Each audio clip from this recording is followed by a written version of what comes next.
Come on.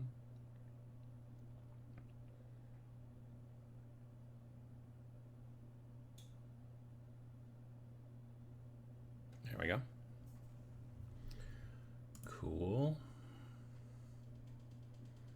It's howdy doody time. It's howdy doody. Come on, start. There we go. Okay.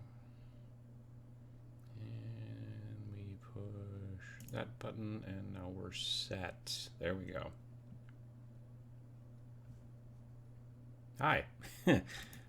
Supposed to be title card, but I forgot. There it is. There's your title card. Surprise, it's me. All right, here we go.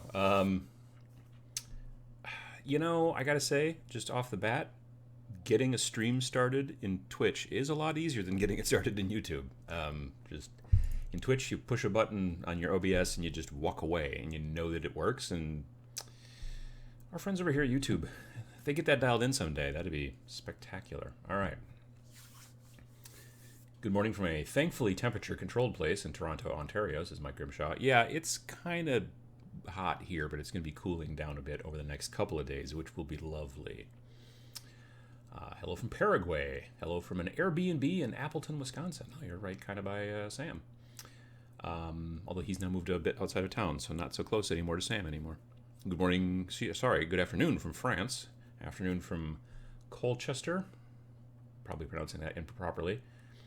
Afternoon from the Netherlands. Just finished a squad of Dark Angels from the Dark Vengeance box. Nice. Los Angeles, Northern Virginia, Post Falls. Had to smash the like button on my way in. I appreciate it. Even though I've been working through the lockdown, I have been more productive with my painting than I have been in decades. I think, same here. I've been working my day job from working from home, but doing it through the whole lockdown thing. I have a suspicion that it is partially just because where else am I going to go? Like, there's just nothing, so there's that. Not really going to stores too much, except at the very rarest of situations. All that kind of stuff. Hi, Uncle Adam from Stockholm, Sweden. I've been live streaming on my Instagram since 3 hours in my mission to paint nonstop for 24 hours, trying to raise awareness and donations for diabetes research. Well, that's a good thing. Absolutely. Nicholas Blom, I appreciate it. New topic idea. Oh, so yeah, today's topic is about topic ideas. So if you have a topic idea, if you just put the word topic like in caps and then like a colon, not a semicolon, but if you want to use a semicolon, knock yourself out. So topic and then whatever, that'll help me later on because I'll go through the chat later on actually afterwards. I can see, anybody can see the actual live chat later on, but then I'll be able to go through and actually copy and paste and then have a nice list of stuff. So if you got a topic, just for grins, throw the word topic in it in all caps at the beginning, and that will help. A few videos demonstrating airbrushing. I realize this is a big ask due to the difficulty of filming in the Harry Potter-esque spray room you have. That is true. I do want to do some airbrush kind of videos, but it is a really, really small room. So, and it's also crazy messy and currently got a lot of spider webs, which I got to vacuum up anyway, but that's important. Cordial says, YouTube likes to make you work for your stream. Yeah, it does seem to be the case. Morning from Dayton, Ohio. Everything moved. Let's see here. Hey, Emily, how you doing? Good morning, fam. After the show, go check out Mr. Mephisto on Twitch. He's doing a 27-hour marathon for charity for mental health. Donations have a chance to win prizes, including an OBR army. OBR. Oh, the Bone Daddies, right? Is that what that is? That's those are the Bone guys from Age of Sigmar? Nice. Hello from North Carolina. Been enjoying your Twitch stream as I background and foreground audio while I work from home. Nice. Greetings from Nova Nerd Bunker. Painting a Formoid Crusher, which is for Warcry. Also for the new Warhammer Underworld solo scenario. Nice. North Carolina is deadly hot this weekend. Yeah, yesterday was like 90, which is not the worst, but it's not great in Wisconsin sometimes. Hamburg, Germany. Anyone else's core rulebook was sliding around in their Dominus box? That's weird. More Germany, Stockholm, Sweden, Lincolnshire. Good afternoon from under a hungover duvet. I'm hungover. The duvet is not hungover. Well, it might be. You don't know. Morning from Uperland, which is the UP, the Upper Peninsula of Michigan, for those of you who are not from around here. Greetings from scenic downtown Utica, Michigan, putting together destroyers. Nice. Good morning from Indiana. Working on some bases. Mornings from Poland. How's Mother Adam doing? She's doing okay. She was actually going to come over and we were going to hang out in the backyard and have a socially distance, eat some sub sandwiches or something like that. But then she was like, it's 90. I'm not going to be outside. So I was like, all right, we'll get together again soon. But she's doing generally okay. She's not... her leg is better completely from back in November, so that's great. She doesn't even need a cane anymore at this point, so that's good.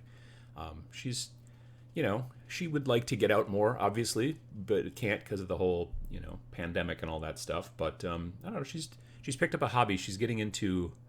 It's not scrapbooking. It's like making fancy journals. I don't know. She's been watching a lot of YouTube videos, but has not gotten into miniature painting, strangely enough. But yeah, so there's that. Kung Pao says early morning in Vegas. Hope you're doing well there. West Virginia, San Antonio, Texas. Topic, weathering techniques, chipping and rust. That's a good one. Yeah. I just saw another one. Topic, more Indian models agnostic games, especially those support solo, competitive, and cooperative play. Yep, I agree. Topic, painting figures busts as a gift to give to a friend or family, and the level of quality you might want to achieve. That's a good one. I have not painted any busts ever. I've been thinking about it, but yeah, not quite.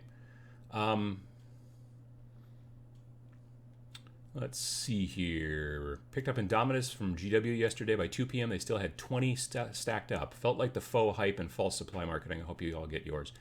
I think that it was a situation where they sent out so many to stores that they only had so many for the web store. So when the web store sold out very quickly, everyone's like, oh my God, the sky is falling. But literally most independent stockists, like I called my friend, I just saw him in the chat here earlier, I called my friend Kevin from Flying Phoenix Games here in Oshkosh.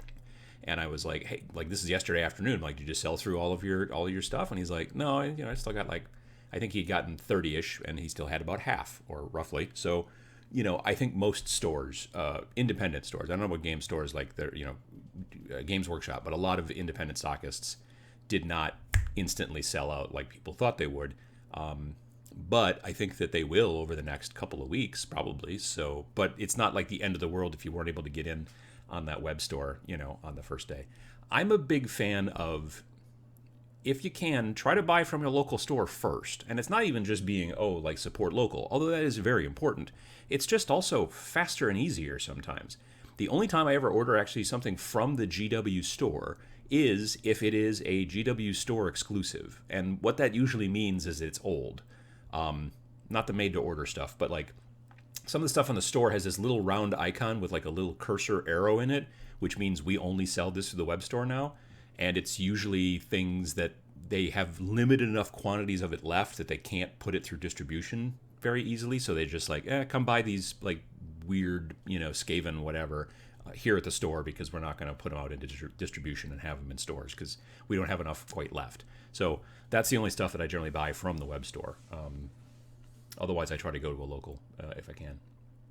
I'd like to see more airbrushed stuff too, to be honest. It can be very daunting starting out. It can be, it's one of those situations where it's something that you kind of just start like, I don't know. Practicing is important with airbrush. It's not the end of the world.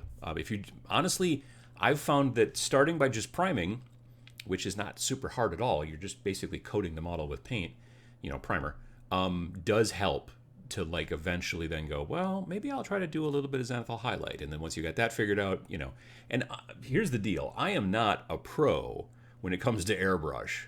If you want to look at some pros when it comes to airbrush, obviously it's spelled in English angel, but I know it's not pronounced that way. Angel Giraldez. I butchered the hell out of that. But it looks like in English Angel Giraldez. But yeah, you know him probably from Instagram. He's done tons and tons of stuff for Infinity and a whole bunch of different things. He is a master with airbrush. Kenny Boucher from Next Level Painting, also really quite good with airbrush. Gets a lot of stuff done that way. I just recently started watching somebody once in a while on Twitch, Mohawk Miniatures on Twitch. Also does a lot of airbrush work before getting into the brushwork. I honestly do priming, zenithal highlighting, sometimes some base color, and then some kind of highlights. Like those blades that I did on those Scorpec destroyers and the Scorpec Lord. I do that kind of stuff from time to time, like power weaponsy kind of things, a little bit of OSL here and there. But I don't airbrush eyes and stuff like that or whatever. I'm not that good. So, all right. I hear meows. Yeah, Maggie was having a bit of a fleecy parade. Let's see. What else have we got here? Topic: dealing with change. Wargaming is in constant flux, and particularly 40K could be intimidating to people right now since people complain about everything. Some calm guidance would be good. Well, that's not a bad idea. Hi from the Netherlands, Jackson, Florida, Portugal. Thanks for your airbrushing videos. Got a spark to buy an airbrush and helped me to understand the whole thing. Well, good. Glad to hear it. Greetings from Poland. Does anyone know of a substitute for a respirator mask for an airbrush? I bet that there's probably a lot of... It's hard to get respirator masks right now. That's a very good point. Would be interesting to learn more about your experience with virtual tabletop. I've only used it like twice, so I don't have a lot of experience with it, but yes.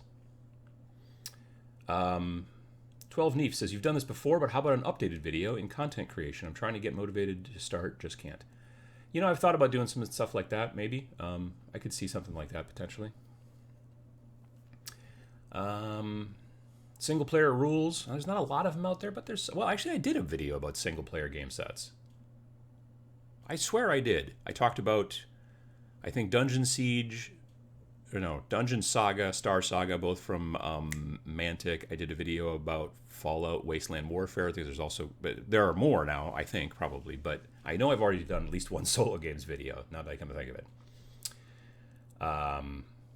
VJ Morph says that priming to Zenithal priming to base coats to blends to OSL seems to be pretty standard progression from airbrushing. Yeah, absolutely. Like, it's... You could probably paint a model completely with airbrush and never put an actual bristle brush on the model. It would be a little weird and probably take a lot longer than actually just eventually getting to a point where you're like, all right, now the rest of this I'm going to do with a brush. So, there's that. Voce Noctum says, Tabletop Minions, did you notice a bump in numbers for your Necron painting video after GW recommended it Saturday? I did, actually, I think, a little bit, yeah. That particular video was running,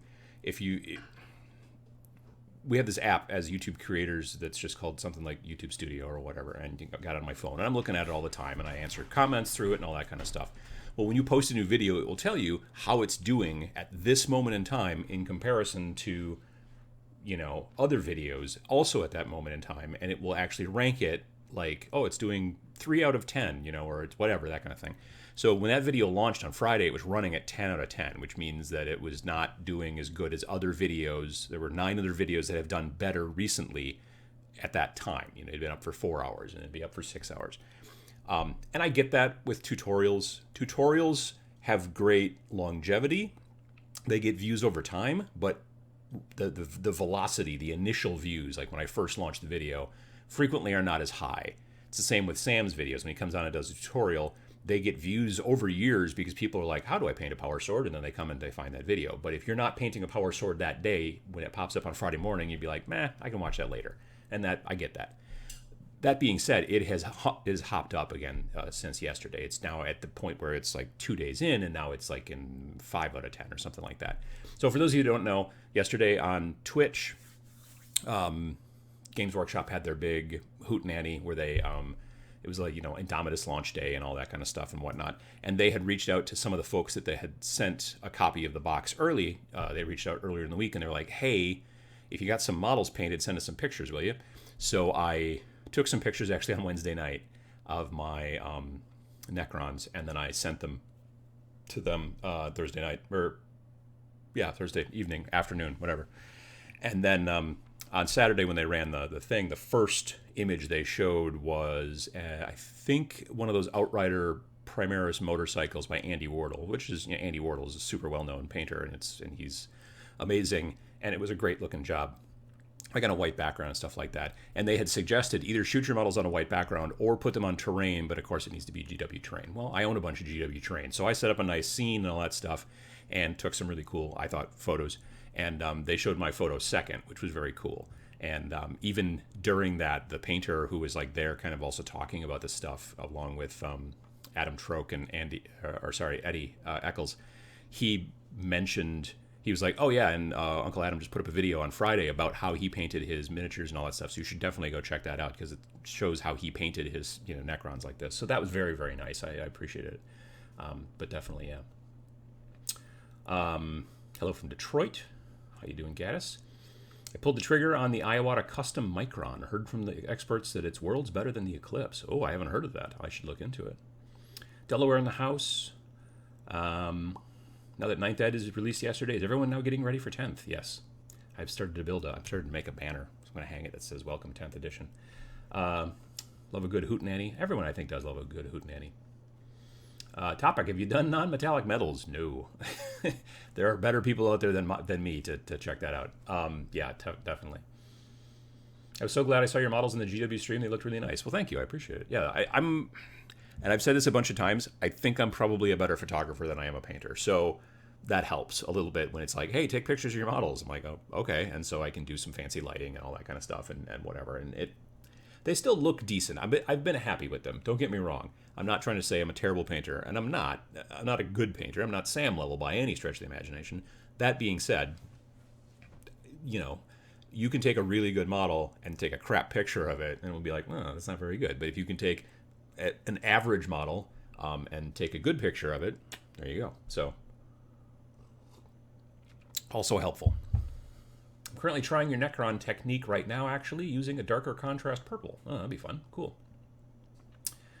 Your Necron painting video is great. Thanks a lot. Oh, I appreciate it. Thank you very much. Have you done a video on the benefits of going to a virtual con? I'm interested in Gen Con, but I haven't signed up. I haven't. There haven't been a lot of them around necessarily, obviously, until this year, so that's a good point. Friday and Saturday was streaming in the mornings from like 10 a.m. my time till about 1 p.m., and I was streaming for San Diego Comic-Con at home. I've been working with the folks over at Board Game Geek, and Board Game Geek has been kind of tasked to do a lot of tabletop kind of board game sort of content at these different conventions, virtual conventions. So I did, they had their own virtual convention a month back, and I did some basically painting techniques to show board gamers who are new to painting. This is how you paint your board game figures, because, if you bought like a board game from Coolmany or not ever, you've now got 3,000 miniatures or whatever, and you might want to paint them. So that's kind of the idea behind those streams. Yesterday for San Diego Comic-Con, I was teaching people how to paint, well, actually the last 2 days, the models that came in the new Gloomhaven game, which is called Jaws of the Lion, not Wolf, though I kept calling it Wolf. Jaws of the Lion. So yeah, those were fun. And then actually this upcoming weekend, next weekend, Friday and Saturday, I'm doing virtual Gen Con, again, with the folks at Board Game Geek. And I think I'm painting some models from Wildlands, or maybe with the Wildlands expansion. It's a game from Osprey, which is kind of a gateway game. It's not bad. And the models are cool. So anyway, looking forward to that. So yeah, virtual conventions are kind of the thing we're doing right now. New episode idea, bunker tour, warts and all. Well, I do want to do that, but I got some warts I got to get rid of. So there's that. Hey, Uncle Adam, just painting up some humans and orcs for Blood Bowl, a game I'm forcing on my family due to seeing no one else during these times. It's not a bad idea. In humid old Atlanta, Georgia. Yes, I would understand it being humid there. Topic, trash terrain. Techniques for those that can't afford the big official stuff. Working in manufacturing, I get cool bits all the time, but I have trouble committing them to projects. Yeah, I've got an idea. Now, the problem is that it's not going to be completely trash. Like, I like to take a piece of something that's not necessarily used for terrain, and then I like to put all kinds of embellishments on it that are designed for terrain. There's a company called TT Combat that I've bought a whole bunch of resin stuff from, and they make like these kits. It's like, oh, it's just like air handling vents, just little resin air handling vents, and you glue it on the side of your piece of terrain that you're building out of garbage, and it makes it look a lot better. Like if you just take like one of those styrofoam things that comes packed around your electronics, and you find a spray paint that won't melt it, and you just paint it like a stone color, you'd be like, look, it's a bunker. And you'd be like, yeah, sure. But if you put a bunch of stuff on it, that looks right, then it will actually kind of look like a bunker. So yeah, there's actually a couple of ideas in there. So theming an army. Do you look to tell a story with your armies? I do, but that's not a bad idea for a topic either. Hey there, Uncle Adam. Just painting up some Oh, I just read that one. Sorry. Is Kill Team being discontinued with the new Warhammer rules? Not that anyone knows. No, I don't believe so. I think it's slowed down a touch as far as development is concerned. It will be... I mean, there's a possibility that maybe soon they might even come out with a 2.0 version of the book, though I kind of hope they don't, honestly. I don't know, but we'll see.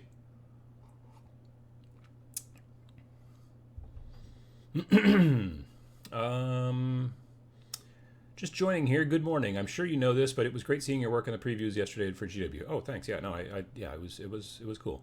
You said that what you said about the impact of photography versus actual model quality is absolutely true. The main reason why online painting competitions are kind of sketchy, in my opinion. Yeah, to some degree, I can see that. Like if it's online only, oh yeah, then definitely. I could definitely see that. Like I know that the Crystal Brush at Adepticon back in the day, there would be like part of the voting would be the like the people's choice. But in that situation, the judges were the ones taking the photos. So it wasn't like, hey, give us photos of your stuff and we'll put it on the website and then people can pick people's choice. You would bring your models to Adepticon and then they would put it into the same lighting that they put everybody else's in, and they had a special thing and they would shoot it at the same exposure and the whole deal and all that jazz. So the pictures were all then in those situations quite the same. And you didn't get to go in and like, I'm just going to fix that a little bit in Photoshop, like that. Like, I'll be honest, in that photo, there were things I fixed, but they were mostly dust. Like there was, I don't know what it is, like when you shoot like a real high-res photo of something, specific miniatures, you'd be like, I didn't see any of that dust, just little dots all over the place. So I was cleaning those up. And obviously there's tweaking that you do with the light levels and stuff like that, but I didn't go through and like, oh, I'm going to make this glow better, or I'm going to do, you know what I mean? Like there's touch-ups here and there, but there's nothing to say that a person doesn't do that kind of thing. Lord knows I have with, just for fun, like goofy Instagram photos sometimes. Like I will add like crazy lens flares or smoke or stuff like that. I've got a couple of apps that do those fun things. Those are a little bit more obvious, but yeah. Black Magic Craft and Midwinter Minis challenged each other to make terrain out of water pistols. Oh, like squirt guns. I'm like, what the hell is a water pistol? Like a squirt gun. Gotcha. Yeah. Oh, that's interesting. Oh, that's cool. Let's see here. I can see 9th edition taking up all of 40K's attention. True, though. Well, I'm of two minds of it. Number one, I don't know if Kill Team is considered to be 40K. Like if it's the 40K team that is working on the rules for it. Because from what I understand, their design team is 3 teams now. It used to be 1, which was why everything used to take forever like 5, 6, 7 years ago. It used to be back in the day, like when I first started, like in 5th edition, you were lucky if you got 3 codexes in a year. Now, obviously, they come fast and furious, but that's because they have 3 teams doing it. Now they have no Windows. I don't actually want to restart right now. Thanks. Anyway, so there's a little window popped up and it's like, hey, it's time to restart. I'm like, no. Why don't you do that at night when I'm not doing anything? Anyway, so the hell's that? Oh yeah, so there used to be 1 team. So the 1 team would do 40K, then they would do fantasy, and then they would do like specialist games. Now they have 3 separate teams: one that does just 40K, one that does just Age of Sigmar, and one that does specialist games. And I don't know if Warcry and Kill Team are considered to be specialist games in that new structure. If that's the case, cool. Honestly, like I don't particularly need new stuff for Kill Team right now. The main book, if anything, I would like them to release just some simple stuff like, here's the rules for those Assault Primaris. Here's the rules for, like some of that stuff, which again, they could throw out as a simple PDF. They could throw it into a White Dwarf, I guess, that kind of stuff. But if they just keep coming out with stuff for the sake of coming out with stuff, then I feel like sometimes that can, muddy the waters a little bit. So yeah, I don't know. That's a good question.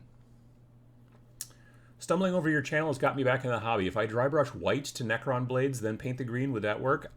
You might be able to. I've been wondering about that myself. So I did the white with the airbrush in that technique just because I thought it would work well. Plus, I wanted to fire the green contrast paint, that warp lightning. I wanted to fire that through the airbrush as well. That being said, I think I just answered a comment actually earlier today in the morning. I was getting ready.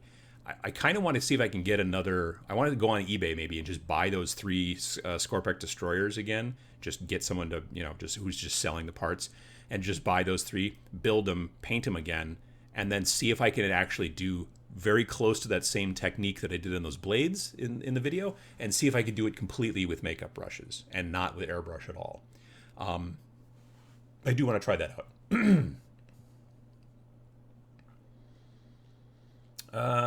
Last Kill Team came out about a year after 8th edition came out, so if we see a new edition of Kill Team, it'd probably happen in 2021. It's potential. I can see that. Excuse me, I got something. There's always a frog in my throat in the mornings. I don't know what it is. All right, so...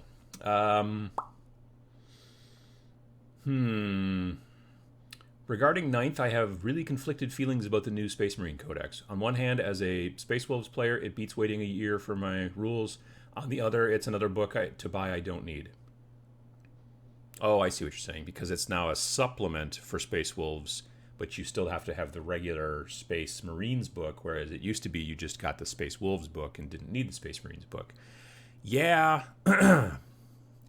Yeah, I don't know how that works. I mean, because I was a Black Templar player, and then all of a sudden they were like, hey, guess what? There's no Black Templar book anymore that's a separate codex. We're just going to fold it into the Space Marines Codex. And I was like, oh, that's sort of a bummer. And then later on they were like, oh, hey, now we're going to make a supplement, or what? I don't know. Yeah, it's tough. It'll also be interesting to see how long it takes for those. Yeah, because so if you're a Space Wolves player, then you're going to have to, it's going to be until not the Space Marines book comes out, but until the Space Marines book and also Space Wolves supplement comes out. So there's that. Yeah, I don't know why they would do it that way. I don't know why they wouldn't just keep them separate. Either do one or the other. Either fold Space Wolves into the Space Marines Codex and make the Space Marine Codex like that thick for putting all of the different, chapters in there, or make the codexes the codexes and don't make them supplements. Like, it seems a little odd to do that. Admittedly, it gets you to buy 2 books, so I guess there's that. But, I don't know. I'm not sure. I never throw a printer in the recycling, so many good bits in there. I was thinking a person who works in a print shop. You never throw any of those people into the recycling, which I think is probably a sound idea. But then I was like, oh, you mean like a paper printer? Like, yeah. No, there's all kinds of crazy crap inside those machines. And you can peel those parts out to some degree and save them in like a bucket. And then you have all kinds of neat greeblies to put onto, your terrain bits. That's a very good point. Once I understood once my brain kicked in and then I knew what it was, then it made a lot of sense. Aloha, Uncle Adam. Aloha. Listening from Wales, UK, while painting doors around the house. Like little tiny miniature doors on terrain house, or like actual doors on your house. I mean, it's probably that. That makes probably sense. Well, but we're glad to have you. Topic: how do you get out of chores to go paint minis? Yeah, that's a good question. I mean, you could just not care as much. That's that's why my yard looks like crap, kind of, because we sort of just don't care that much. I mow the lawn so we don't get like a fine, and yeah, that's about it. We don't go crazy. Like, if you are super into gardening, let's say, well, then that's kind of one of your hobbies. So, you got to then find time to split between your hobbies. But if you're like, I hate going outside and mowing the lawn, then you only do it the bare minimum so that you don't get... I don't think they can arrest you, but they can definitely fine you, I've been told. So there's that. I tried a Song of Ice and Fire minis game this week and had a good time. Have you ever played that, Uncle Adam? I haven't. I've watched it played a little bit on Ash Barker's channel, Guerrilla Miniature Games. I think that's right. It's not Guerrilla Games. It's just Guerrilla Miniature Games, his YouTube channel. He plays it relatively frequently, and so I've watched it a little bit. It's what you call a rank and flank game, meaning that you move the units like in a rectangle, like it's like an actual thing, like a tray that you move them in. And I'm not usually into those types of games, but the models look really good. I know Sam's into it, so there's that.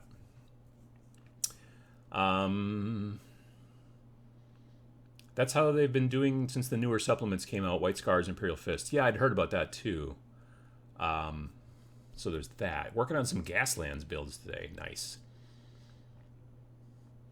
You're right. People don't go in the recycling. They go in the compost. That's also a good point. Yeah, if you put them in the recycling, then they would get all smelly on top of the aluminum cans. You put them in the compost. That's a much better idea. Topic: expanding kill teams armies into combat patrol armies. It's not a bad idea. Hey Tim, how you doing? Hi from Chicago. Late, but I made it. Well, we're just basically chatting. I'm wondering if my 8th edition AdMech Codex will remain valid and for how long. I'm still trying to motivate myself to paint them, and the uncertainty is aggravating. All right, so basically your 8th edition Adeptus Mechanicus Codex will be good until the new 9th edition one comes out, which who knows when that will be. Probably 2021, but it will be good until then. That being said, the points will probably have been updated either in chapter approved if you decide to buy that thing, or if I guess you get the app or whatever. But you need to, if you play with points and not power rating, then if you want the new updated points, you have to go with one of those two things. Or, I mean, I'm sure that the points will eventually show up in some of those other apps that people build stuff with, like Battlescribe or whatever. But that's the one difference. The book itself, excuse me, should be good until the book itself should be good until the next one comes out. So you're fine on that. But again, like I said, like they've announced the next 2 codexes, which will probably come out at the same time, but maybe they won't, but they probably will. The next 2 are Space Marines and I was going to say Skeletors, but that's not it. Necrons. And it was funny because I had a conversation, I think, with somebody on Twitch. Like somebody on Twitch in the chat was like, they're like, what do you think of the next codexes are going to be? And this was, I don't know, last week or 2 weeks ago, and I'm like, probably Space Marines will be the next codex. That's almost always the case. When a new edition comes out, the first codex that comes out is going to be Space Marines, if I had to guess. And they were like, no, I heard it was going to be Death Watch is going to be the first one. And I'm like, I don't think so. That doesn't sound right. And then yesterday when they announced it in the Twitch thing, they were like, hey, guess what? It's going to be Space Marines and Necrons. And I was like, yeah, I kind of figured that. So as far as AdMech is concerned, again, like I said, probably sometime in 2021, so you should be good until then. Probably. Again, I don't have any information directly about when they're coming out. I fear a little bit that Codex will cost 40 euros now instead of 34 euros, because as far as I know, the rulebook have changed from 47 to 54 euros. Honestly, I was surprised, because the rulebook is like $65 American. I kind of thought it was going to be more. Like when I saw it, when they sent me the Indomitus box and I opened it, and I was looking at this book, and I'm like, they're gonna charge $80 for this book. I'm sure of it, or 85. And when I found out that it was 65 retail, I was like, that is surprising to me. I really didn't think it was going to be as cheap as it is, and it's still not like cheap as a book. I picked up another book that I had here that was not as thick and not as width and height. But it was hardcover, color all throughout, and it was like $26. And I think on Amazon it was actually, I don't know, I paid maybe 19 or something like that. And so just it wasn't thin. It was a thick book. It just wasn't as thick. It was maybe 3/4 as thick, and it was slightly smaller this way, but it was still considerably cheaper. So it's just the way that these things work. Hi, Uncle Adam. Have you ever played games from the company 2 Hour Wargames? I know the name. I don't know if I've played any of the games. I don't think so, but I've heard of the company. They are really cool and use a reaction system instead of You Go, I Go. Is one called 5150 or something like that? I swear I've looked at a rule set from them before, but I can't think of it off the top of my head. Skeletors. That's the Reaver Marines. That's true. That's a good point. I hadn't thought of that.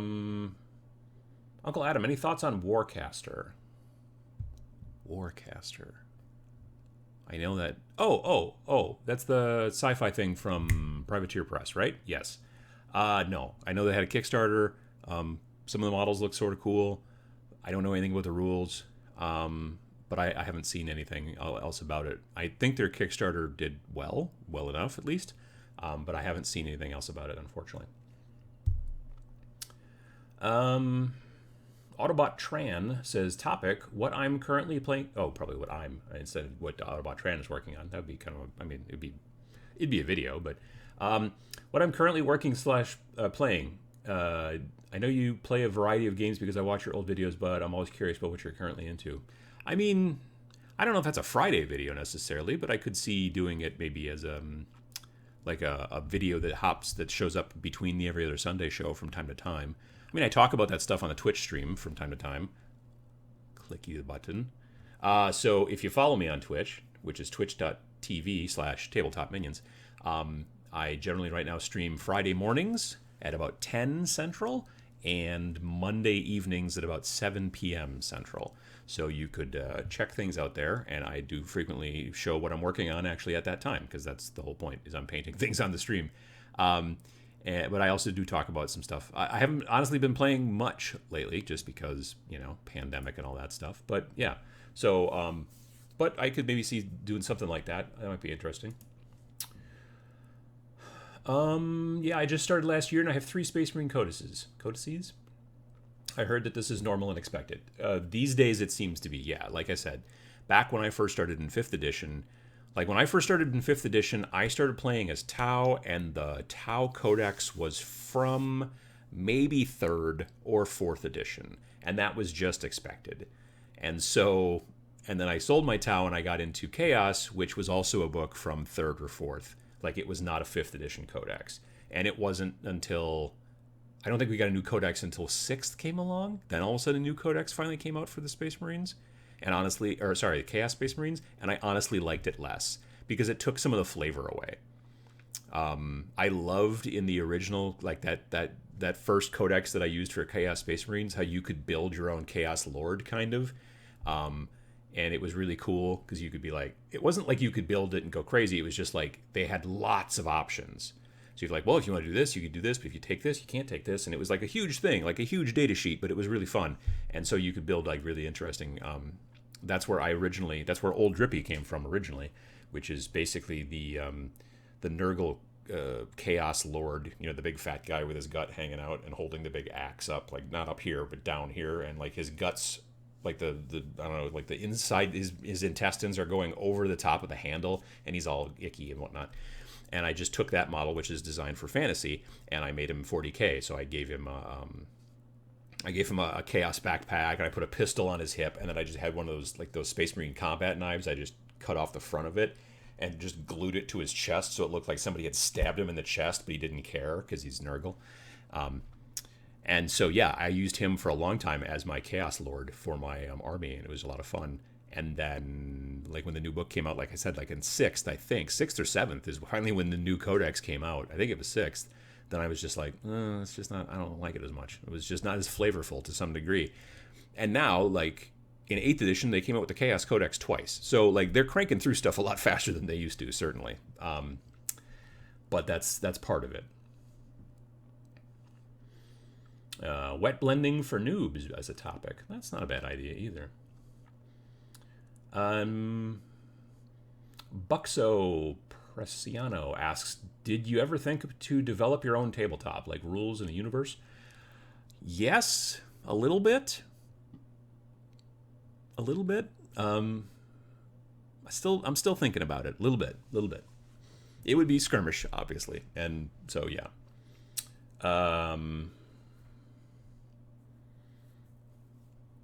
Let's see.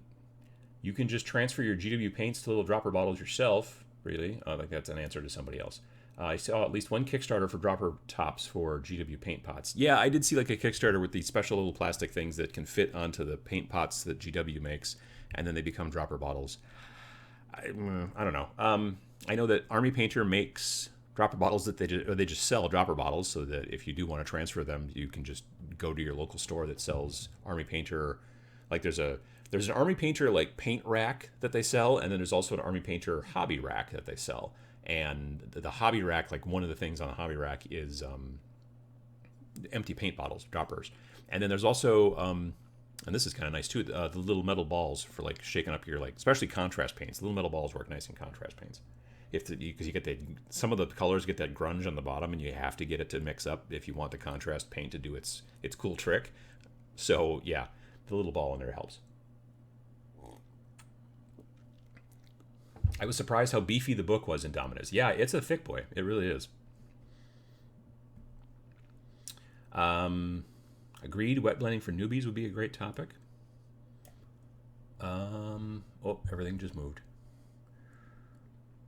How about a guide to growing a community from nothing in a country where wargaming and stores don't exist? I am from Bahrain and struggled with that question whilst building wargaming Bahrain. My mouth ain't working this morning. Sorry.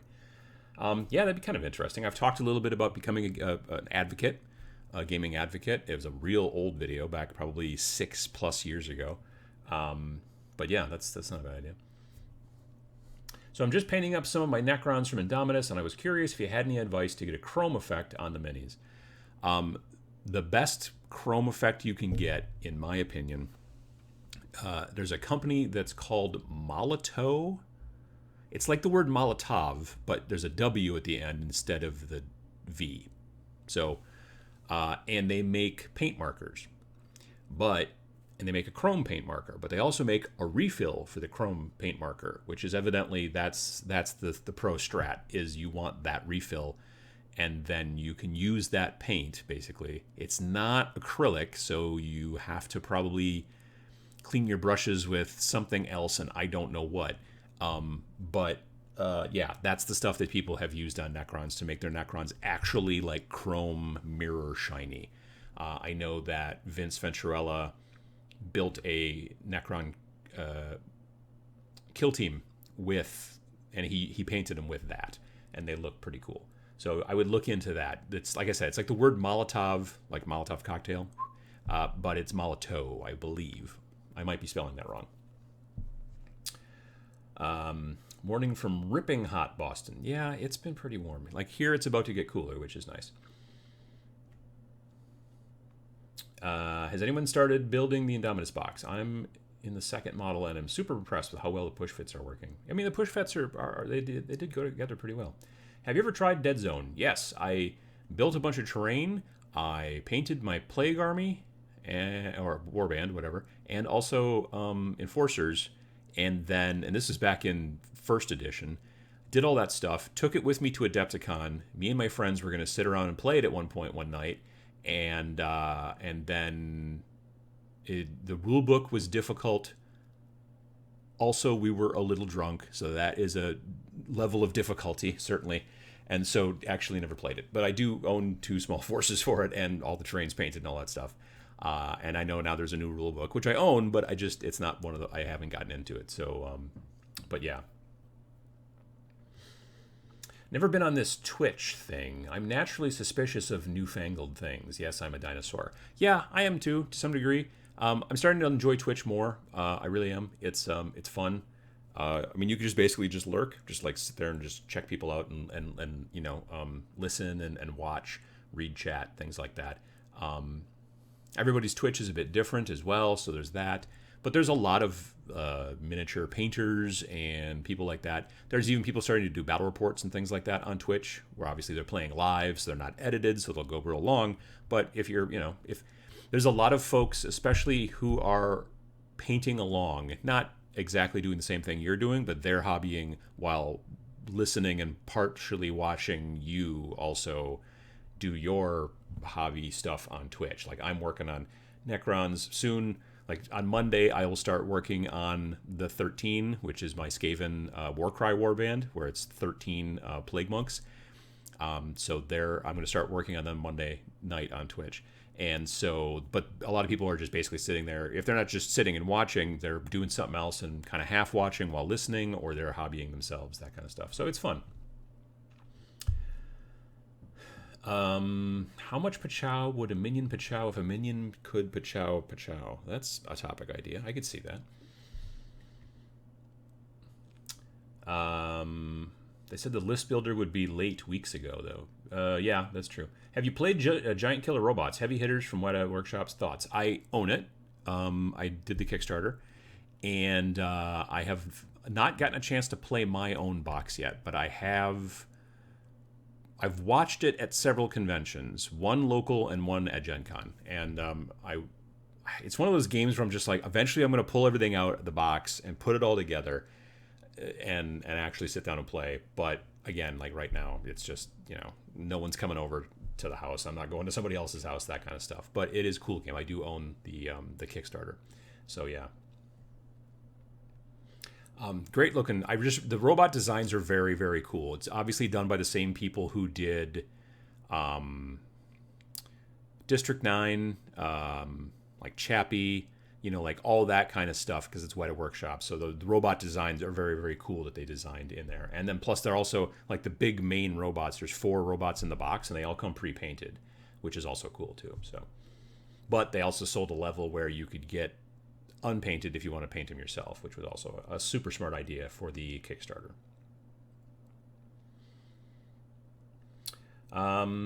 This is exactly why my Canon S has a power axe and a cool book and an Inferno pistol on her belt. I don't know what this part is, but that sounds cool. Let's see here. I photocopied the data sheets that I actually have in my army and the page with any special army-wide rules. Apart from the small rule book, that's all I have at a game. Lugging 100 books around is silly. That's one of the things I like about Age of Sigmar, is that because you can download the PDFs of all of the War Scrolls, I just bring sheets of the War Scrolls that I'm going to use, and I have those set up on the over on the table side or whatever, and then we play, and then I can see the stuff a little bit easier. I kind of like that. Again, I would love. I think one of the things that Privateer Press did really smart with War Machine and Hordes was they made a very good app that worked well both on a tablet and a phone, that had your entire army list and all your stuff, and basically people just stopped using everything else because the army list builder thing was so good, and they would just play with that. So yeah.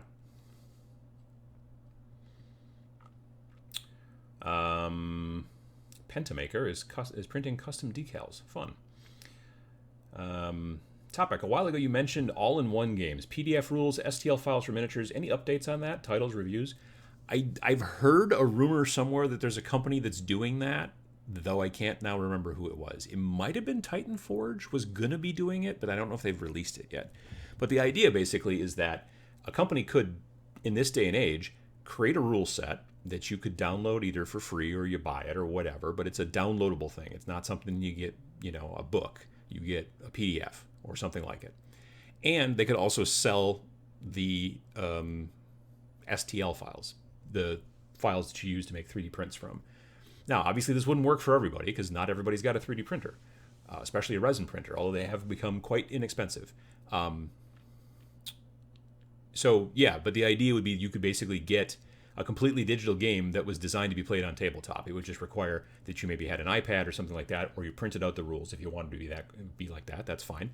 And then also you then printed out the models you needed for your army, and you played and that stuff. I mean, you could even potentially print out the terrain. Maybe not with resin printer. You might be more likely to use a filament printer, instead. But yeah, we're getting to that point already where a company could do that. Now, would that make them money? No, not probably. No. So there's that. But you could do it technically.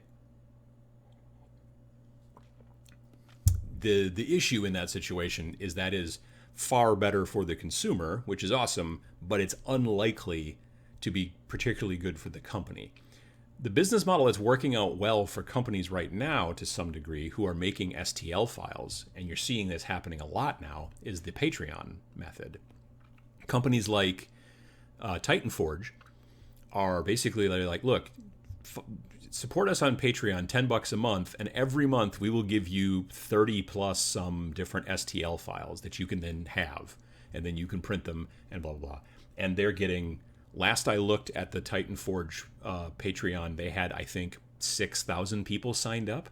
So 6,000 people times 10 is $60,000 a month, which if you're a small company, like if you're a small group of, say, sculptors and things like that, or maybe they're just like paying sculptors to get this stuff done and then boom, or I don't know how they're doing it, but that can be a decent amount of money for a small company. Like I think $60,000 a month in sales is not obviously going to make yourself a company like Games Workshop or anything like that. But for a smaller company, that's pretty tight, So, and And again, you're basically only spending time. Like, you know, you need computers and you need time, people time. So it's not like you're like also having to do all this manufacturing and warehousing and this and that. You know, there's not a lot going on there. So it'll be interesting to see which way things go down the road as we start getting more and more digital, but still trying to figure out how to make this into something that then people can still put on the tabletop, you know? So yeah, like if I was to make a tabletop game, someone asked about that before. If I was to make a tabletop game, I would most likely make it a miniatures agnostic thing, so that I'm not going to make a miniature line. That sounds really hard, frankly. But I could see making a rule set that you could either buy as a PDF or buy as a print-on-demand book. Like there's companies out there like Drive-Thru RPG and those type of companies that will, you know, like the guy who wrote Frostgrave, Joe McGuire. Well, McCullough, sorry, Joe McCullough. Joseph McCullough wrote Frostgrave. Osprey published it, warehoused it, shipped it, all that jazz. Then he wanted to write a different game that was a little, frankly, in my opinion, it was a little bit like Frostgrave, and I wonder if Osprey was like, we don't want to make another Frostgrave right on top of this Frostgrave. That's too many Frostgraves. So he's like, cool, I'm going to self-publish it. So he put it up on, it's a subsidiary of Drive-Thru RPG that's called Wargames Vault, I think. It's either Wargame Vault or Wargames Vault. That plural thing is always a problem. Anyway, so you could just buy it as a PDF. Boop, here you go, $10 or something like that, and you have a PDF. Or you could buy it as a print-on-demand book, and then they would print it out, you know, a single book for you and send it to you digitally, you know, digital print, whatever. But it's still very high quality. Print-on-demand books have actually gotten quite good. So, yeah, so I mean that's a smart way to go these days. And then the thing is it sold well enough on that system that now Modiphius is actually going to be producing his game, which is called Rangers of Shadowdeep. Yep. So anyway, yeah, if I was going to do some sort of game right now, I would probably do a PDF / print on demand sort of situation and go that way, because it's pretty easy to do. It's basically almost no upfront cost. So other than maybe artwork fees and things like that. So yeah. Anyway, so that was talking about all-in-one games and all that jazz. Oh my goodness, I was talking for a long time. I apologize. I'm way behind. Hey, moderator Matt's here. I like the community aspects of Twitch, like the raid feature, says David Moffat. I am bad at raiding. I don't know what it is, man. Like, the last couple of raids I've done, I'll be like, all right, I'm going to send everybody over here. And they're like, oh, we were just about to log off. Oh, okay, well, cool. I'm like, all right. So I'm bad at it, but I hope to get better. I've only been doing the Twitch for about a couple of months, so there's that. Hey, Adam, not sure if it has been mentioned before, but I would love to see a Crusade playthrough as an episode series. I will bet you $1, a virtual $1. I bet that probably Mini Wargaming is going to do that. I don't know when I can next have a person up into the studio, so I don't know when I'll be able, or if I'll be able to do something like that. But I'm sure that like Ash Barker will probably do that on Guerrilla Miniatures games. I'm sure Mini Wargaming will do that. I'm interested in seeing the Crusade playthrough as well. I think that'll be a lot of fun. So we'll see. I have the starter box for Dead Zone coming and a Veermin Warband. I actually find the rule set better than Kill Team from watching Bat Reps. Looking forward to playing. I think that the second edition Dead Zone did get very good in comparison to the first edition. So that's good. Can you prime with an airbrush when it's really humid? It has been raining here for a week, so rattle cans are a no-go for now. I mean, it depends, I guess, on how humid it is inside your house. Like, if you have air conditioning and that does have a tendency to take humidity out of your house when you run it a lot, then you're probably okay. The only downside, it's not so much that the humidity, I don't think, messes with the paint. I have found that when it's real humid, I can't airbrush for a super long time without having to empty out the little moisture trap on the airbrush. Like most compressors have like a little thing. There's like a button. It's almost like a spit valve, like on a trumpet, where basically there's fluid that builds up inside there that's kind of moisture from the air, and it gets caught in this trap, so it's not shooting moisture out of your brush along with your paint. Moisture that you didn't want. You know what I mean? So it it collects in this moisture trap, and then you have to push the button, and it just sprays on the floor, which is a little gross. But I usually take a piece of paper towel, put it in my hand, and then press the button, and then because it's just it is like a trumpet. It's gonna make a mess. Anywho, so that's the only thing I've ever noticed as far as humidity. Like, it doesn't seem to have any effect on the actual paint itself. We got another Fleecy Parade going. I don't know why she sings, but her sister's starting to do it now too once in a while, so that's fun. Please do not do terrain on a budget. It's actually one of the most overdone topics on the internet. Oh, wow. Video topic idea, things we can learn from other scale figures, action figures, customizers. Oh, people who customize action figures. Oh, that'd be something, yeah. Let's see. What do you do after Zenithal? New video idea. What do you do after Zenithal undercoating, where you focus on like how glazes look over it versus contrast versus something airbrushed over it, etc. Interesting. Castman 83 says your Twitch channel is great. Look forward to more content on it. I'm going to keep doing it. So thanks. I appreciate it. Molotow liquid chrome works well through an airbrush. I had not thought of that. You have to put it in a little thicker than you would expect. It takes a couple of days to fully cure. That's interesting. Then you want to all-clad 2 gloss clear coat. I've heard of all-clad.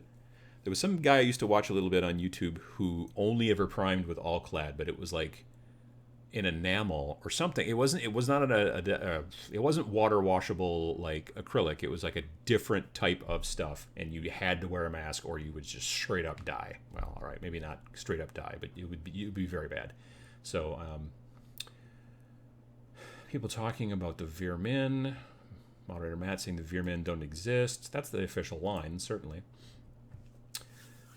Hey, first time watching you live. When do you stream on Twitch mainly, and what's your Twitch? The Twitch is twitch.tv/tabletopminions, strangely enough. And generally right now I'm streaming on Friday mornings at 10 in the morning Central Time and Monday nights at 7 p.m. Central Time. So I'll be doing it, what's today? Sunday. So tomorrow night after dinner, then I will stream. And tomorrow I will be starting my new Warcry warband that I've built, and I've primed them, and I've base coated and a little bit of Zenithal highlight. I'm calling them the 13, and it is 13 Skaven Plague Monks.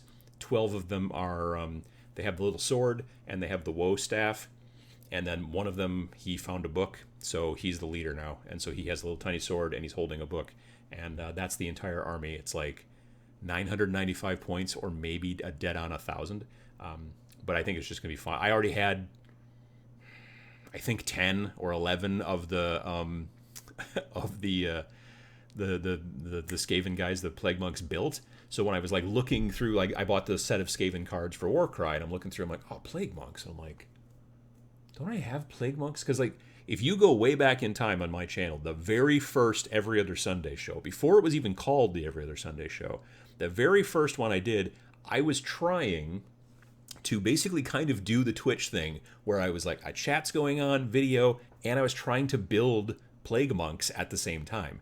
But with this setup here, so this setup is very different than my setup in the basement. My setup in the basement, the camera is right above my head pointing down, and there's a little webcam over here pointing at my face. So I can put myself in the corner, but you can see what I'm working on. Here, not so much. There's a keyboard right in front of me, so I can get to the keyboard and do things relatively simply. When I'm doing Twitch, like yesterday, a whole bunch of bots came in and did a bunch. It was very difficult for me to try to ban them and stuff because the computer is nowhere near me a little bit, which is not a great plan, but I'm trying to work on fixing that.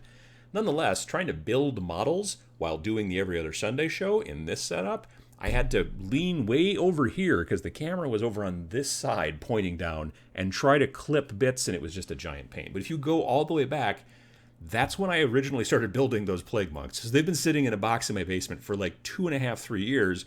And then just recently I was like, I think I can build a Warcry warband out of those guys. And so that's what I'm working on Monday, is long story short.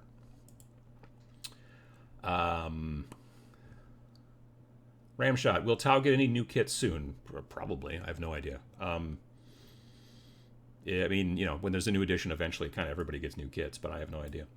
Has anyone tried inverting Zenithal highlights, dark from above over white? I mean, someone probably has. I haven't. The only reason that I think you would ever do something like that is if you wanted the model to look like it was lit from below. If the model you were using was standing on, like, let's say it was more of a cyberpunk kind of looking base, and you wanted to have, like, lights on the base, not actual lights, but, like, you were painting the base to look like maybe there was, I don't know, like lit tubes or something under the floor, or there was something cool like that, and you wanted to look like the light was coming up and hitting the model from underneath, then you might do that. Another option would be if you were painting a model that was supposed to be standing in lava, not in lava, but like there was lava on the base and they were standing on, like, straddling the lava, which would still probably set you on fire in most situations, but you see what I'm saying. Again, then the light from the lava would be coming up and hitting the model from underneath. But in most situations, you make the model look like it's lit from above coming down, because that's the sky. That's the way we kind of do things here. Yeah, there would be very specific situations where you would do it the other way. Now, that being said, people do sometimes zenithal highlight the other way, where they, instead of painting a brighter color from above, they will start working on the model, and then they get a bunch of base colors in there, and then they actually spray darker, like a shade from below. Sam did a video on the channel here about that, which we called something about the anti-zenithal, and it's basically the opposite of normal zenithal. Instead of doing the black and white fade and then working over the top of it, you start by doing your base colors, and then you actually shoot black or dark brown or purple or whatever your shadow color is. You shoot that color up from below on your model with an airbrush to then make it so that, you see what I'm saying? But watch that video if you're into that. Uncle Adam, have you checked out the 40K app yet? I know a lot of people aren't impressed with it. No, I haven't taken a look at it. You mentioned Warcaster from Privateer Press earlier. I'm wondering if Warmahordes is still played in large numbers. It died completely about 6-7 years ago. I think people are still playing it here and there. I don't know anybody who's playing it around by me. There did used to be a pretty robust group of players in the Milwaukee area, which is not right by me, but it's close-ish. But yeah, in my neck of the woods up here in the middle part of Wisconsin, I don't know anybody playing it currently. How much does the lore matter to you? If there isn't much lore, is that a deal breaker for you? On a general game, not particularly. Like, I like, you know, I enjoy listening to Black Library books for Games Workshop. Certain ones. I don't read them all, you know, religiously. There's certain ones that I've tried and been like, oh, I really like this, so I'll read more of this particular series, or I'll read more from this author even in some situations.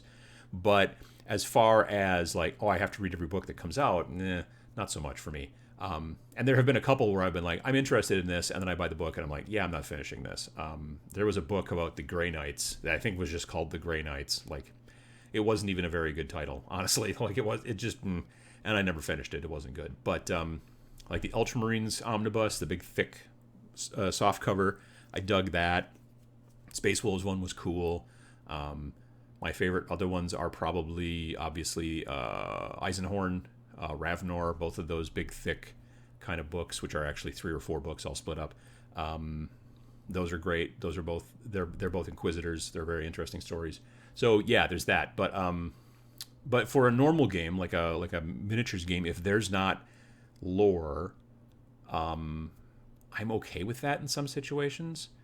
In some situations, you can make up your own, which is sort of fun. Like, I like Planet 28 because it doesn't have specific lore, and so I can make up my own little stories, and it's fine, you know, or whatever. But yeah, that's where that's at.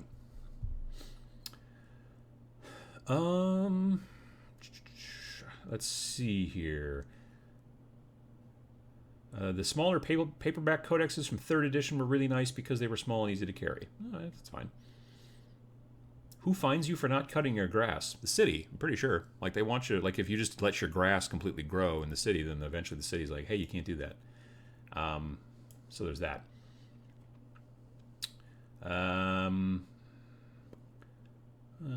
Topic on the augmented reality for tabletop. Update on the augmented reality for tabletop. I haven't seen a lot of new stuff, honestly, since that video. To be fair, I haven't looked real hard, but I also haven't seen a lot of new stuff. I should check that out.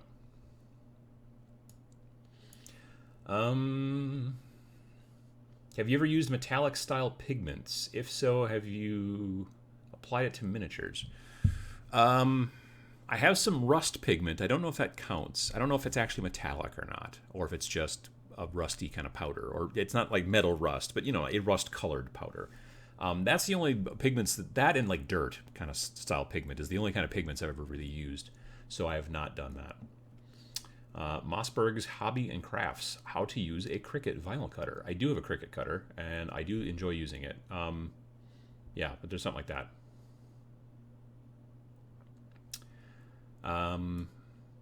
There is Bloodfields from Titanforge. So I wonder, is Bloodfields a game that they're also making STL file miniatures for? That's interesting. I'll have to take a look at that. Like, I thought they were going to work on... Is Bloodfields... Bloodfields doesn't sound sci-fi. I thought they were going to do a sci-fi one, which I was actually much more interested in, frankly. Six Gunner says, just hopped into 40K and was wondering, are the data cards the same as War Scrolls in Age of Sigmar? Basically, yes. But War Scrolls in Age of Sigmar, you can download from the GW website, and data cards you can't. They only come in the codexes. So that's the difference between Age of Sigmar and 40K, is that Age of Sigmar, the rules... To be fair, you can get the rules free from both of those companies. They have like a small PDF of the rules. But it doesn't have like everything. It's just got the core rules, as they like to call it. But then in Age of Sigmar, you can get the War Scroll again. The War Scrolls as PDF downloads from the website, or the Age of Sigmar app has all of them too. But for 40K, the only way to get the data sheets or whatever data cards is through the codexes. So those you got to buy.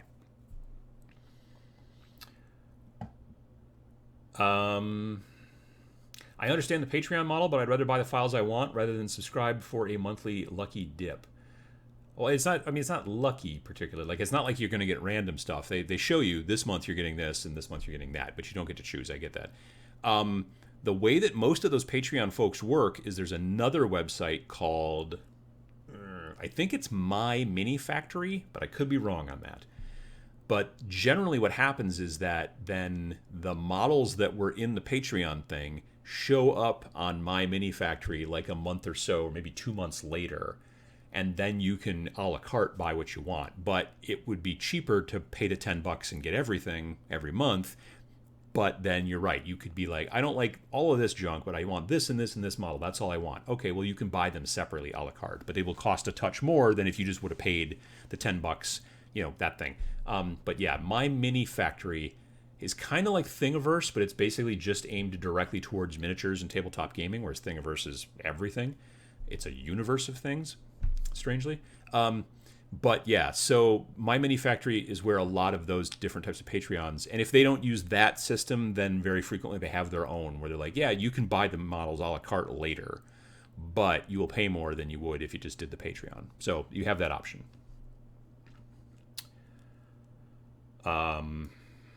What's your opinion on Night Lords? Just curious. I don't like their funny bat ears. The helmets, they've got the weird little bat ear. I'm not a fan. Otherwise, they're kind of cool. I mean, the color scheme. Oh, well, they're the ones that generally people paint lightning on, don't they? Yeah, that's a hard thing to do, I think. Well, painting, like, yeah, you know what I mean? Like, freehanding lightning onto power armor seems like hard. I would not want to do it myself, personally, but, there's that. Hey, Adam, I finally made it to a stream. Planet 28 Nick. Hey, Nick. This is Nick Evans from the UK.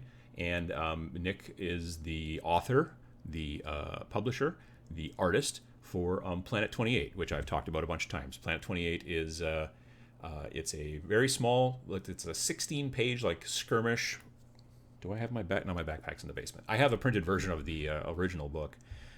And my iPad's in the basement too, so I can't show it to you at all. But it's a great little skirmish game that I've been really enjoying. It's all about kit bashing and building your models and stuff like that. I've been talking a lot about kit bashing more, and Planet 28 is great. There have been 2 expansions that have come out to it, which are expansions that you don't need, but you can use them. One is more about like solo play and co-op play, and the other one that just came out is about vehicles. So, but otherwise, it's designed to generally be played with like 3 or 4 models per side. So it's a real kind of small, fun game. You can get it from Nick's website, which is Mammoth Miniatures, I believe. It's not Monolith. I think it's Mammoth Miniatures. Or you can go on to, like I said before, like Wargames Download. Wargames Download? No, Wargames Vault. Wargames Vault, I'm pretty sure. Do a Google search. You'll find it. And then you could buy it either as a PDF, and I think if you buy it directly from his website, you can get it as print still. So, yeah, it's a cool game. Corvus Games Terrain says, I thought about going the Patreon route with Corvus, but a lot of my customers prefer the option of buying what they want from the online store as STLs. I mean, if you've got the benefit in that situation is if you've already got the technology and the smarts to be able to build an online store, then you know what I mean? Like, yeah, then you get, that makes more sense because you get that a la carte option right from the get. But I think that some of the people who are using Patreon I'm not trying to say that they're dumb, not by any stretch of the imagination, because they're making decent money. But I think they're looking at it from 2 things. It's partially a little bit of not so, like Kickstarter has a marketing aspect to it. Like there's a lot of companies that will do this product as a Kickstarter because it gets news because it's a Kickstarter, even though technically they could just afford to just do it right off the bat. But they'll still do it as a Kickstarter because it gets extra news in the industry, whatever. And I don't know if Patreon is doing that in this situation, but it could be. The other thing is they just may not have a website, or they just might not have the ability to sell STLs directly. They don't have the technology to do it. So they're like, look, this is what we're going to do. If you're a patron person, then we will ship you a zip file every month via email or whatever the deal is, or we'll send you a link. I don't know. Whereas if you've already got the ability to just sell STL files as actual products through your website and you've got that all dialed in, then I think that's not a bad idea to go that direction either.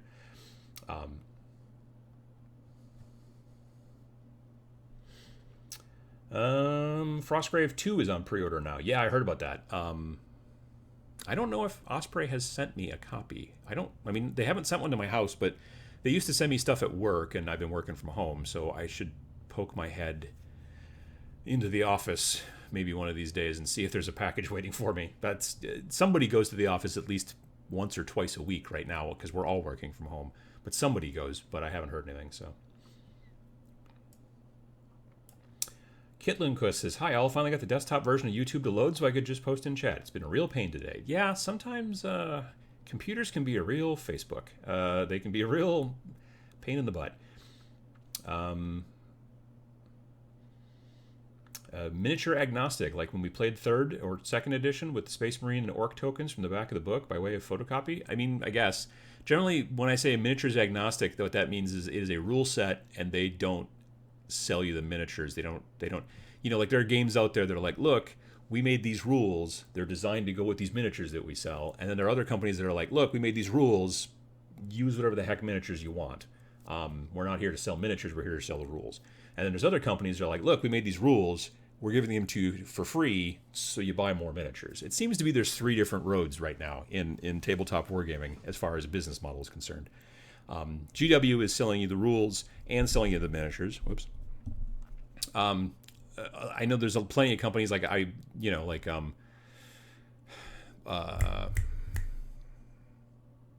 having a brain fart. Dark Age from Cool Mini or Not. I think you can just download the rules for free. They'll sell you the rules if you want hard copy with like a nice book and the art and stuff like that, but they'll also just give you the rules for free as a PDF. I know that Wrath of Kings was the same way. And the idea was, look, if we give you the rules for free, you will probably buy more models. If we're like, look, you have to buy this book, and then you can buy some models, you'll have less money left over for models. So again, just depends on which way the company wants to go in that situation. And then there is also the, look, we're just going to sell you the rules and then go use whatever the heck models you want. Kit bash stuff, use, like, I do have this one within arm's reach, although there's a bunch of stuff on top of it, including a crescent wrench. I don't know why that's over there.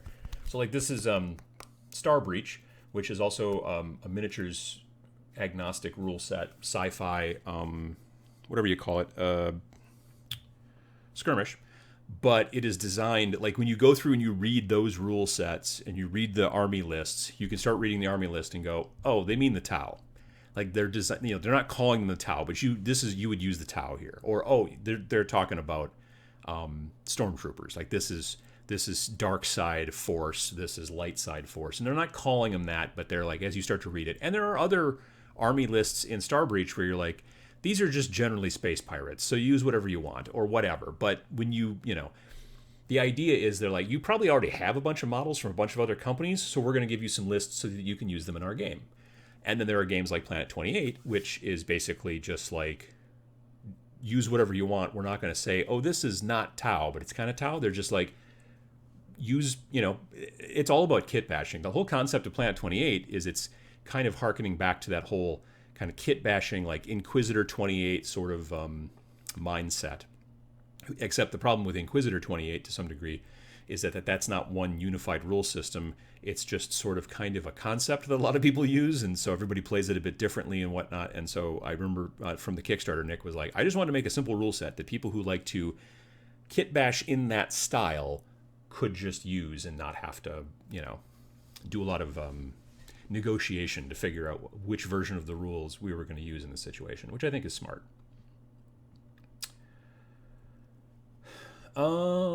Let's see here. Are the Titan / Cyberforge STLs? I don't know. Is it Cyberforge? Is that their new thing? Is that their sci-fi stuff? I should look into that. Are they pre-supported?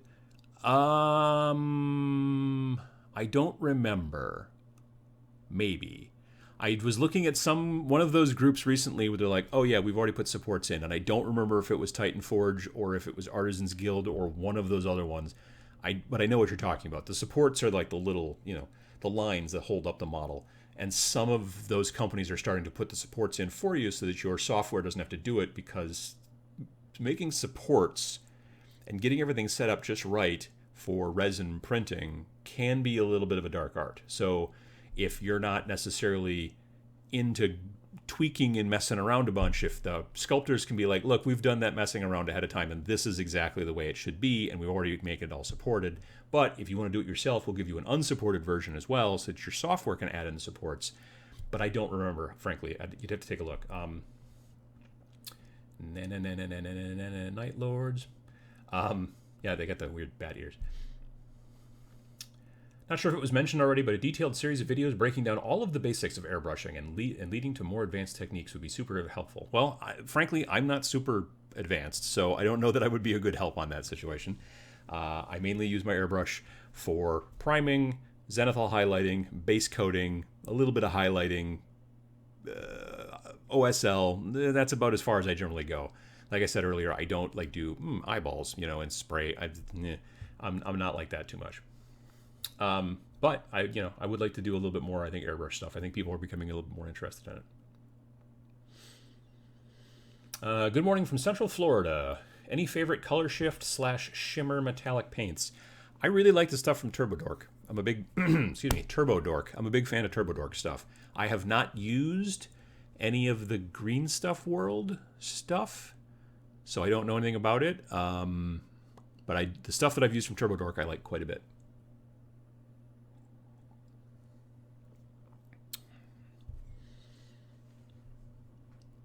Hello, Tabletop. Well, hello, Raphael.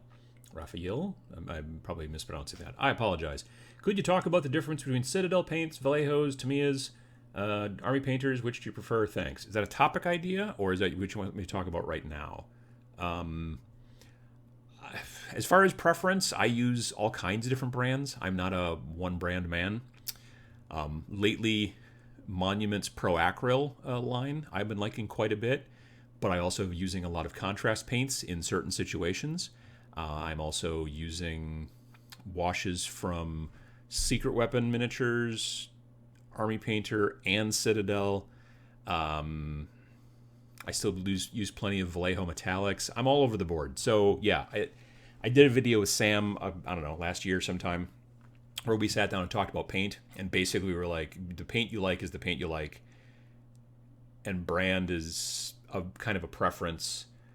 Depends on how you paint. Certain brands work better with a paint technique than others, and so yeah, it's tough. It's not, I can't say this is the best brand to paint, because it would be an obvious opinion for one thing, and somebody else would be like, well, I think this is the best. You know, it's just like You can't say, oh, Coke is better than Pepsi, because it's personal preference. So there's that.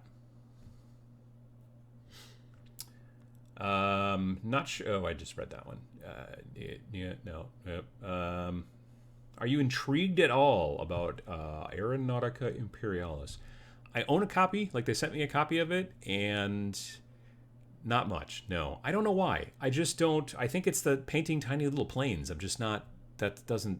I don't know. I don't know why. I looked at it and I was like, I don't know. Just air combat games are not super exciting to me. Like, I liked X-Wing okay when it came out, and I played with some friends, and then when like second edition or whatever, or 2.0 came out, I just didn't keep going. I was just like, oh, I got to buy a bunch of new stuff to make all my stuff, and I'm like, Like, honestly, if this pandemic shenanigans hadn't been going on, I'd probably still play once in a great while with a friend of mine, who he and I played probably the most against each other, but we would probably still be playing with 1.0, because we're just like, why would I go and I buy all this new stuff for a game I play like once every 2 months? Like, basically just with one other friend. We'll just keep playing 1.0.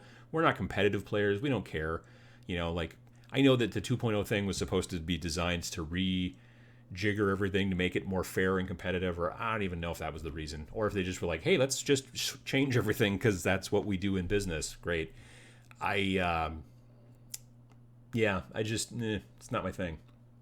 And so because of that, I think Aeronautica Imperialis is also probably not my thing. And again, painting the little, like, I never wanted to paint any of my X-Wings. You know what I mean? Like, there's something about painting tiny little planes or spaceships that for some reason just didn't trip my trigger. So, I thought at one point you talked about doing a solo kill team battle report series because of the pandemic. Is that still an option, or did you scrap that idea? Honestly, I'm going to be doing a solo Planet 28 battle report because there are actual solo rules that you can get for Planet 28, and there aren't for Kill Team. But it's currently the battle report room is all set up for photography, so I kind of need to get the time, and the time has been difficult lately because the normal day job has been crazy busy recently, which is good. Don't get me wrong; it's very good to have, especially in this economy and this everything. It's been good to be busy, but it's slowed me down on a couple of things, and the battle reports is one of them.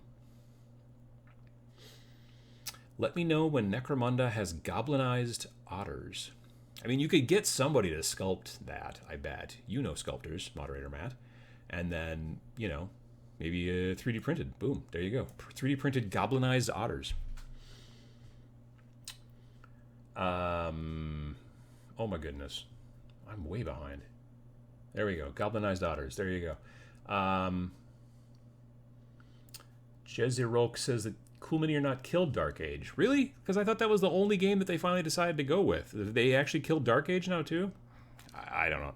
So then they don't have any miniatures games, I guess. Is that what I'm hearing? Because it used to be Wrath of Kings and Dark Age, and I thought Wrath of Kings was way better than Dark Age, and they were like, well, we don't agree, so they got rid of Wrath of Kings, and then they just put everything into Dark Age, and if now they've killed Dark Age, then I guess they just don't want to do miniatures games anymore, which is weird since the company's called Cool Mini or not, and I know that they've decided that they're also now, that's not what the name of the company anymore, it's actually Come On. I don't understand. Anyway, that's my little rant about that. Nice stream today. I'm just relaxing, putting some Indomitus models together and listening. Keep up the good work. Well, thank you. I appreciate it, Scott. Guillermo says, yes, more miniature agnostics rules. That's why I'm building a gnome army for Dragon Rampant. I think that the issue with miniatures agnostic rules is twofold. Number one, there are some folks who just want, like, when you were a kid, there were like two types of kids, generally. You got a Lego set, and you pulled out the instructions and you built the airport or the dune buggy or the ice cream truck or whatever it was that the model sometimes, and because it was Legos, there was the people who like built it the original way and then took it apart and did something cool with it. So there's that too, but this doesn't exactly count in this situation. In miniatures, you have folks who are very interested in, I want my stuff to look like the stuff on the box, and so I'm going to follow all the instructions, and that's great. And when you start specifically, that is a thing that you generally want to do. Once you've been building for a while, eventually you're like, yeah, but I want to modify things. And that's when most people have a tendency to get into kit bashing. Also, again, there's a lot of people I think that are looking at it from the aspect of like, well, if there's no miniatures for this game, then how do I know what to build? You know what I mean? And so it's a personal preference thing to some degree, and I think that it is. I think you're starting to see, because there's so many companies out there who are actually starting to make good models, but don't even have a game necessarily attached to them, that you've got people out there like, man, I really like those models, but I don't have a game for them. And you're like, well, now you have this game that doesn't have any models, so boom, smash them together like a Reese's peanut butter cup. And there you go. So I'm hoping that you're going to start to see more of that. I like that concept. And I think that as a company, as a small company, if you're interested in making miniatures, games, and rules, again, if you're a small company, like you've got an office and a couple of employees and stuff like that, it's going to be real tough to just sell rules. But if you're a very small operation, you're a one horse, you're a one man band, kind of like Nick here in the chat, or you're maybe like 2 people or whatever, maybe you can get away with just, or if you've already got a regular day job and you want to do this as a side gig, I love that kind of indie DIY stuff. So like the Star Breach, like Elijah, who made this game, I know that Elijah's got a day job, so and he's working with another company called Slow Death Games. They're now basically the publishers of this game, but it's, and again, they also got a free version of this online too. So, but it doesn't have it's got most of the rules, but it doesn't have any of the artwork and all that kind of jazz. So those types of kind of DIY kind of small games, I think, are very interesting. And obviously there's a lot of people out there who want the big, huge book that's got tons of lore in it and tons of gorgeous artwork, and they want the models that they see on the website and all that stuff. And there's nothing wrong with that, certainly. But just kind of like, and I talked about this a year ago or so, about like the music industry. There's like the pop music, there's the popular stuff, there's the mainstream music, and then you get into the sort of weirder indie music maybe as you get more into music. And I think sometimes that's the same thing for miniatures. When you first start out, you're like, yeah, I got to buy GW stuff because it's the most well-known and all that kind of stuff. And it also depends on whether or not you have a community of people to play this game with. Like if you walk into your local shop with a game that no one's ever heard of before, you're not going to be able to find a game to play. You know what I mean? Because everyone's like, I don't have any models that'll work for that. I've never heard of that game before. But if you walk in with 2 small war bands and go, hey, look, would you like to learn how to play this? You're better off. That's when you become an advocate. But if you walk into the local shop and go, hey, is anyone here play, 40K? People will be like, well, yeah, obviously. And then it's going to be easier for you to find someone to play with. So it's, yeah. I don't know if any of that made sense, but that's kind of the deal.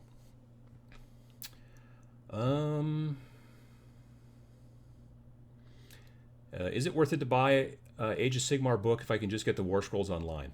So the Battle Tomes, I believe they're called, the benefit to the Battle Tomes is, A, you get a bunch of lore, you get a bunch of pretty artwork. You also do get a bunch of, the War Scrolls are available online, yes, for free. But I think they're called battalions or battle forces or something like that. Those are only in the books. So basically what they do is they're like, look, if you build a portion of your army exactly like this, you take 2 of these and 3 of these guys, we're going to call that the such and such battalion or battle force, or I forget exactly what the word is. And then when you have them as part of your army, you will get this extra special rule that only you get if you have that like lump of models. And then that gives you this extra special rule that other people don't get. So it's kind of like, so basically if you don't have, you can still play without the battle tome, but you won't have access to any of those cool special rules. And there's some other things as well that are basically add-ons. If you're not into competitive play, like I've never bought a battle tome that I think of, or have I? Maybe I bought one once. Did I buy the Chaos one? I don't remember. But generally, I just go and I download the PDFs, or again, I look on the app and at the War Scrolls there, and it's fine. It works great. But if you want to get competitive and have like the very special dialed in sort of beneficial rules and these little things and stuff like that, then you end up buying the Battle Tome. And I like the fact that they're giving you the levels. Like, hey, you just want to play the game and have a good time with your friends, just go grab the War Scrolls off of our website. But if you want to be competitive and have it so that you build this very specific portion of the army and then get this very special allegiance rule or blah, blah, blah, then you're going to need the Battle Tome. And it's basically like a codex, but so it's not like crazy expensive. But yeah, that's the difference for Age of Sigmar. Chris says that basically all of the big Patreon miniature artists are releasing pre-supported models. Artisan Guild, Titan Forge, Cast and Play. Oh, I haven't heard of Cast and Play. Nice. People are saying, yeah, most of them are pre-supported. So that's cool. I mean, it just is a thing that because the support part's kind of difficult, the fact that they're building them pre-supported in that situation is really nice for people who are... Because there's a lot of people that are starting to buy resin printers. Not Moderator Matt, but Game 4 Matt from the Game 4 podcast, he and I, that do that. He bought a resin printer, and so yeah, he's getting into that stuff too. Titan Forge stuff has a folder of pre-supported files in the download, so they probably give you both. That's a good idea. Eddie says, I just got an airbrush. I'm excited. Nice. I'd be willing to trade a kidney for Space Hulk. Wow, that's... I mean, I know there's places out there that still probably have the most recent edition of Space Hulk, like stores. I'm pretty sure of it.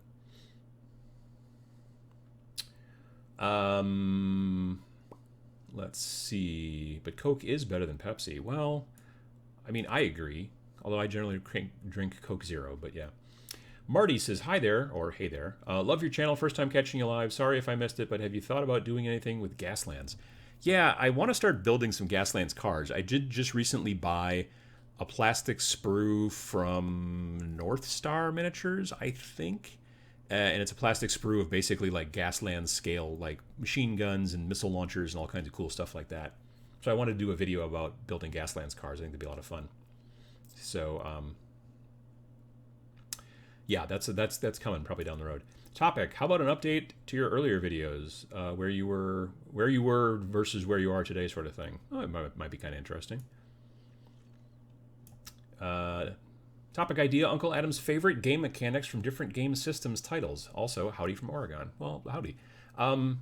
Yeah, I mean something like that, like things that I do like alternating activation. I'm a big fan of that in comparison to like I do all of my stuff and then you do all of your stuff. So there's that.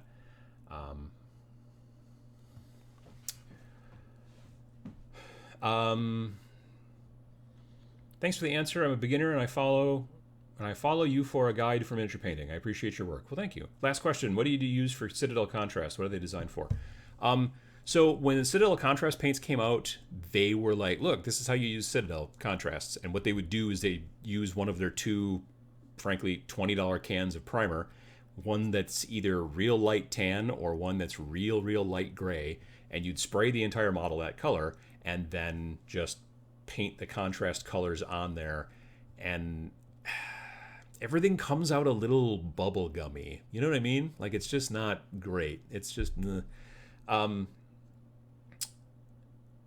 But if you use contrast colors over more of a black and white zenithal highlight, and a quick rundown of what a black and white zenithal is: you take a model and you prime it all black. Maybe you use a rattle can outside like this, or you use your airbrush or whatever, and you go and it's completely black, and you let it dry for like 15 minutes or whatever, and then you take a white spray, whether it's again airbrush or rattle can, and you spray it from above. So like here's a miniature, right?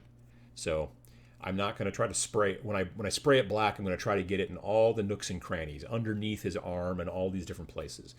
But when I spray the white over it, what I'm trying to do is I'm trying to make a highlight that hits it's like the light hitting the model from above. So I'm going to spray down from like these angles. I'm not going to spray this way too much. I'm going to spray maybe at most like 45 degrees up, right? So I'm going to be spraying, so the white will hit the top of his head, the top of his shoulders, top of his arm, all that stuff. But it won't get between his legs. It won't get underneath his armpits and all those places. And what that does is it builds in a highlight and a shadow on the model. So the model now has this, it looks like a black and white model, and it's white from above and then dark. It almost looks like a person lit, you know, and from above, and then you take a picture of them with a black and white camera. That's kind of what they look like. And then when you use transparent colors over that black and white fade, it becomes now a whatever color and white fade. You know what I mean? Let me hang on here. Let me try to get something going. I will show you my Instagram, I think, because I don't, the pictures that I sent to GW I don't have on this computer. They're on my computer downstairs, so I can't help with that. But why doesn't it go just straight to my Instagram? I know I've gone there. So, boom. Okay. Now I'm going to go to this thing and go to you. There we go. Okay. So, these are the Necrons that I've done. They were not finished at this point. I don't think I have any good pictures of them previous to that. No. All right. So, when I did these guys before this, where you see them now, they started out as black. So they were, I don't know if I'm in the shot. Am I in the shot? There we go. Okay. So they started out as black, primed all black, and then instead of dry brushing or, you know, spraying them white, I could have sprayed them silver, and then I would have had that kind of look. Where, like, see in the crevices here, it's all dark, but the top of his head and along his arms, it's lighter.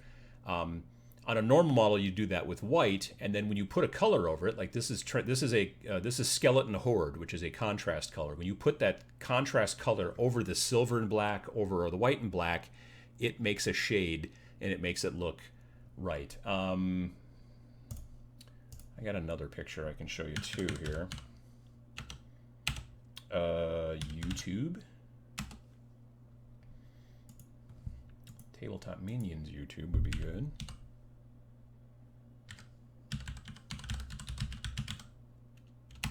Spelled it wrong. All right. So like these models here, these Chaos Warriors. So you can see, I think you can see. Can you see? Yeah. In the header up here, these Chaos Warriors in the back.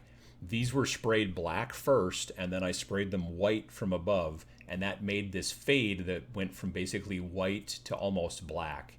And then when I just put like a green transparent wash, and I painted these back before there were contrast paints, I just put a green transparent wash or a green transparent glaze over it, then it looks like what I did was I blended from like light green all the way down to really super dark, almost black. And I didn't. I just sprayed from above and then slopped a color over it. So it's cheating, but it's fine. It works out good. So that's the idea.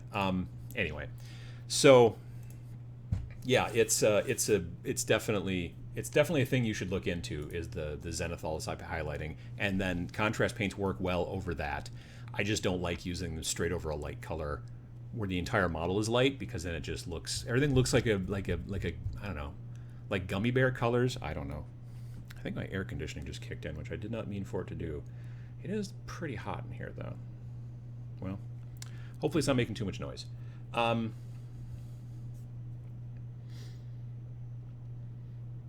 Oop. There we go. Did you get around to painting that Japanese Marine yet? No, I have not. He's built, but I haven't painted him. I should paint, because I have the Japanese one, which is from the original Space Marine Heroes set that they did, that you sent me. I have one from the second set, which were Terminators, that a viewer gave me at Adepticon a couple years ago. A viewer who is Italian but was living in Japan. And I bought the entire set of the third series, which is all Death Guard, is the word I'm looking for. There you go.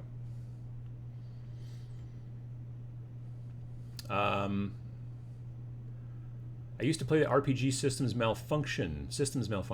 A husband and wife team created and ran the company until they broke up, and then the game died. Well, that's a bummer. I mean, that'll happen. I mean, I guess if you and your partner break up, then yeah. But yeah, no, definitely, it's like I think that the small company thing, it's not going to make you rich probably, but it definitely it's gonna, you know, it can work, I think. Don't they do Song of Ice and Fire? Oh, that's a good point. You're right. I guess the only miniatures game that they sell now over at Cool Mini is Song of Ice and Fire. Vose Noctimus says, have you ever seen Relic Blade? Yes, I have. It's good. I actually did the Kickstarter for the new second edition, so I'm looking forward to getting that. Guy does the rules, the art, the sculpting, master. Oh yeah, no. Sean Sutter is he is a monster in a good way. Like he is, yeah, he's writing the rules. He writes all the fluff. He lays out the books. He does all the artwork. He does all the sculpting. Yeah, I think he might be pouring the molds. I mean, he's doing it all by himself. If you want to talk about DIY, he's, yeah, definitely doing awesome work. So yeah, definitely cool.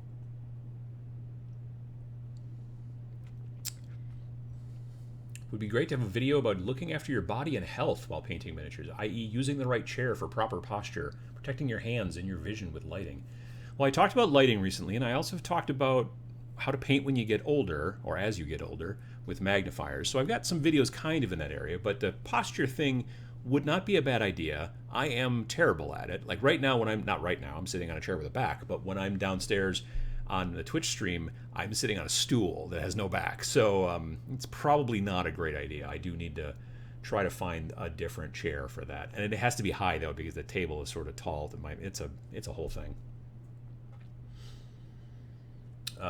Most of the people I know intensely dislike reading. Any game is a hard sell.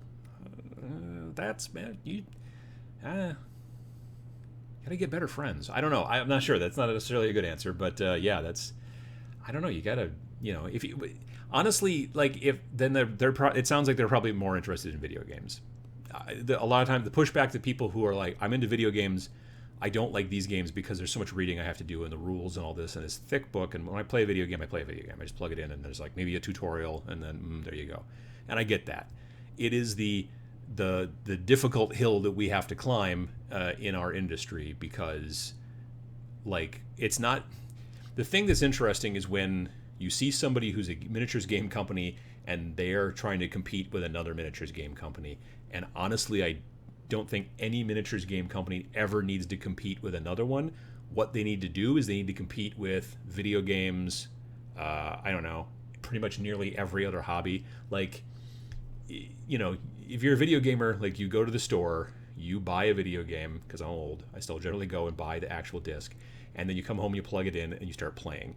You go to, if you're a tabletop wargamer, you go to the store, you buy a box of models, you come home, you have to clip all the little bits off, sand everything down, glue it all together, wait for all that to dry, prime it, blah, blah, blah, paint it, all that stuff. There's a lot of things before you actually start to play the game. And for a lot of people, that's a turnoff. It's just the fact of the matter. But for a lot of folks like us, who have been doing it for a while, we like it because we like the hobby portion of it just as much as we like the gaming. In many situations, we like the hobby portion a bit more. So there's that. If you're just, I just want to play, I don't care about the miniatures at all, you're probably a video gamer, and that's probably what you're doing. It's always weird to me when I find somebody who's like really into miniatures games, but cannot stand to build or paint or do any of that stuff. They only want to play, and I don't know what they're doing in the hobby then. At that point, it becomes, you should just probably look for, in my opinion, you should just be looking for turn-based video games, because those are basically the same type of thing. Like, if you have no interest in the actual hobby at all, none, you hate it, you like barely build your models and you never paint them, then I do wonder, it just seems like it seems like it's a ton of extra work for you to get this type of, you know, game in when you could probably just play video games. It would be way easier on you. I don't know, but it's a good question. Maybe there's your topic right there. Boom. Boom. There are a few great one-man operations right now, a lot of them in Nottingham, so there must be something in the water in the Midlands. I get that feeling. There's a lot of game companies there in the Midlands. I'm just starting to get into painting miniatures, mainly for 40K. I'm mainly interested in painting. Is it worth getting the rules and trying to play it? Well, if you're into just painting the miniatures, you don't need the rules, certainly, obviously, and you know that, I'm sure. But if you're mainly just interested in playing, is it worth getting into the rules and trying to play it? It depends on whether there are other people who play in your area, or if you've got a friend who's interested in also trying to play. 40K specifically is, if you want to play, they've made it a bit easier with 9th edition because allegedly now the game can be played at a smaller point level. What I mean by that is it used to be the game was designed to mostly be played with bigger armies. It didn't work well at small point levels.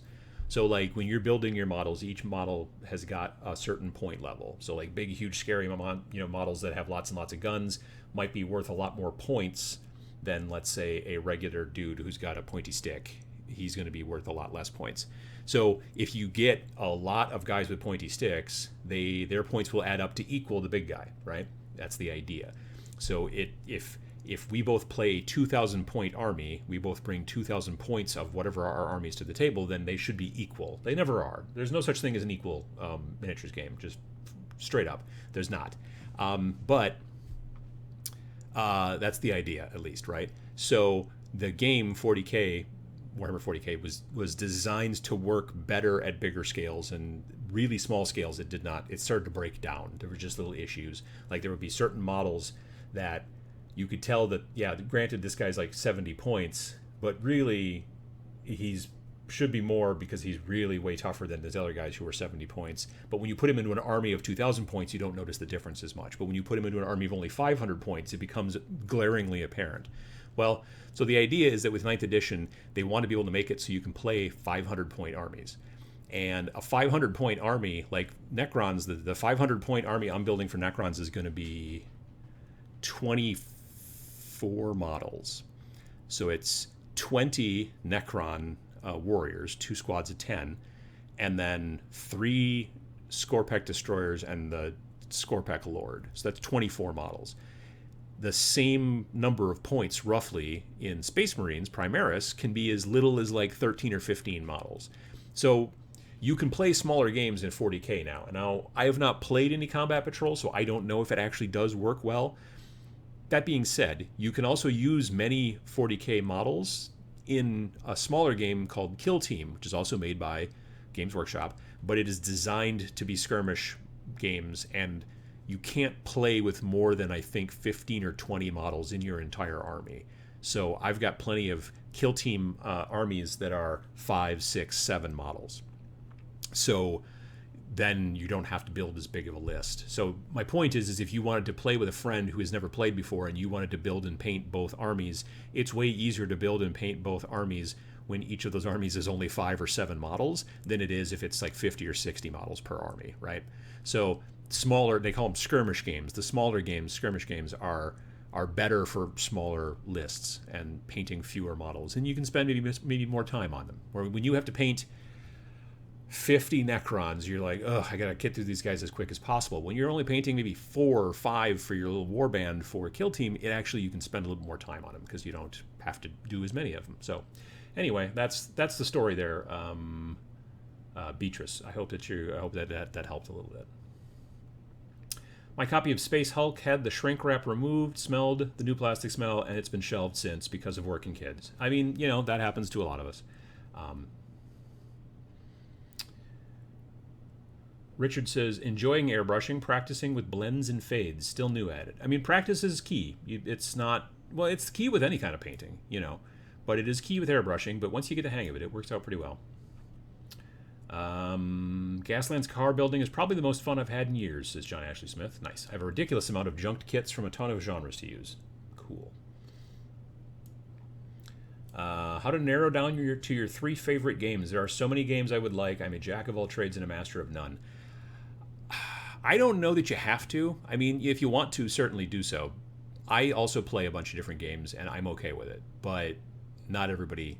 Like, I know people who are like, I don't know why everyone doesn't just play 40K, because then we'd all be playing the same game.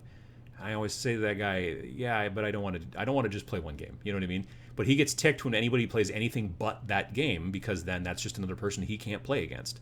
And so he's just like, why do people play anything other than the most popular game? And I'm like, why do people eat anything than the most popular ice cream flavor? Why do people listen to anything but the most popular band? I mean, because that's what they like. So that's the way it works. Now, that being said, if you're like, I feel overwhelmed and I want to just pare down to 3, totally do that. And I do sometimes go overboard on some things, and I need to figure out how to dial back. Like, I've got way more games than I'm ever going to play to some degree, and so there's certain times when I'm just like, yeah, maybe I didn't need to have bought that, and I'm trying to pay a little bit closer attention to things and go, no, I don't need that new thing. Like, if I see a new model and I'm like, I know I can kit bash that and do cool stuff with it, I'm going to buy it probably, very generally. But if I'm looking at like a whole new game that's coming out, I'm like, that's very cool. It's like right up my alley, but am I really going to play it or not? Or, so there's some of that goes on to it too. But if you're like, I need to pare down just because I need more space, I'm living in a smaller apartment, I just don't have the time, feel free, absolutely. But, yeah, I just don't want anybody to be like that guy who's just like, nope, we only ever played this game and nobody should ever play anything else because it pisses me off. And, well, cool,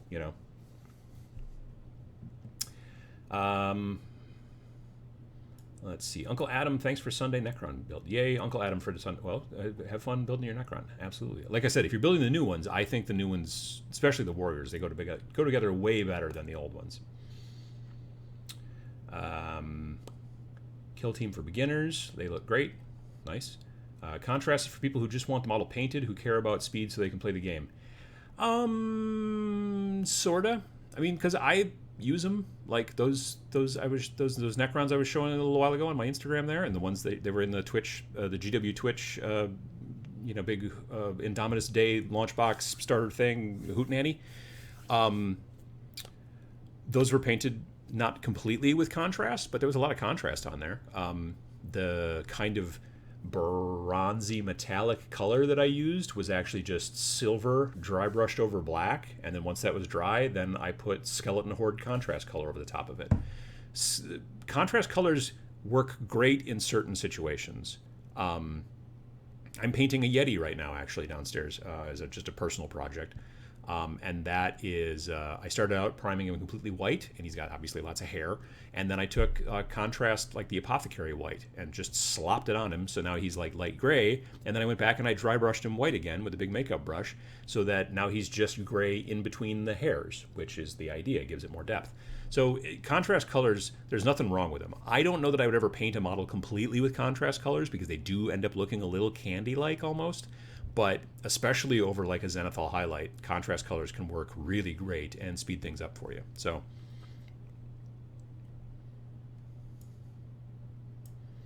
whoops.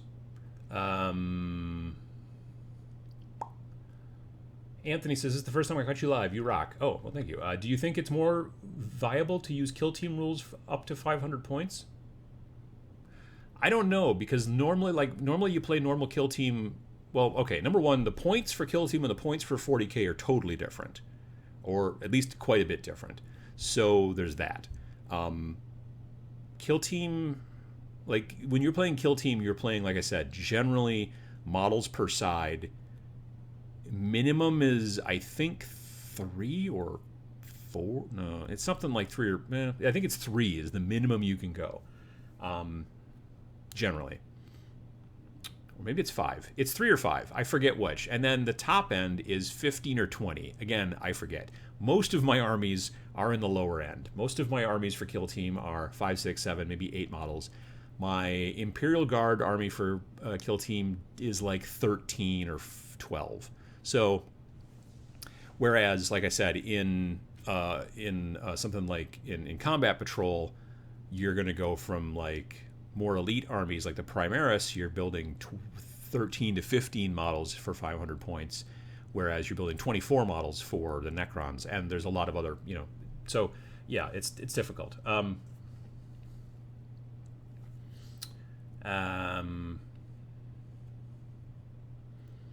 Paying someone to paint your minis for you is valid. Some people lack that skill, time, interest. Commission painters need to put food at the table too. Oh yeah, don't get me wrong. I'm just like, if you come because you just want to play and you're going to pay people to come. I'm talking about people who don't even bother to do that. Like, they just bring. And I used to see this a lot in War Machine, as I would see people. I used to see guys who would their warjacks, the big kind of robots, would be literally just the feet and the torso glued to the base, like they should be. And then they would just lay the arms they wanted to use on that particular warjack on the base with them. and they wouldn't be painted. They'd be metal, and you'd be just dragging it around, and every one time the arm would fall off, and you'd pull it over there. And they would literally just moving it around like it was a playing piece, and it just had some, like, it's like a tray that had the weapons on it that they wanted to use. And that kind of drives me nuts. And I did one, and again, if you just put this model together like 15 minutes before you got to the tournament in the car, great. But when your entire army is like that, and it's happened the last several times you've been here, you know, War Machine initially did not have a painting requirement, and then eventually I think that they did. Eventually, like not that long ago, the tournaments have started to go, look, you got to be 3 colors up, so you got to have at least 3 colors painted on your miniature. So, you know, and I think just because they were seeing just black and gray armies constantly, armies with no arms, which makes them no armies.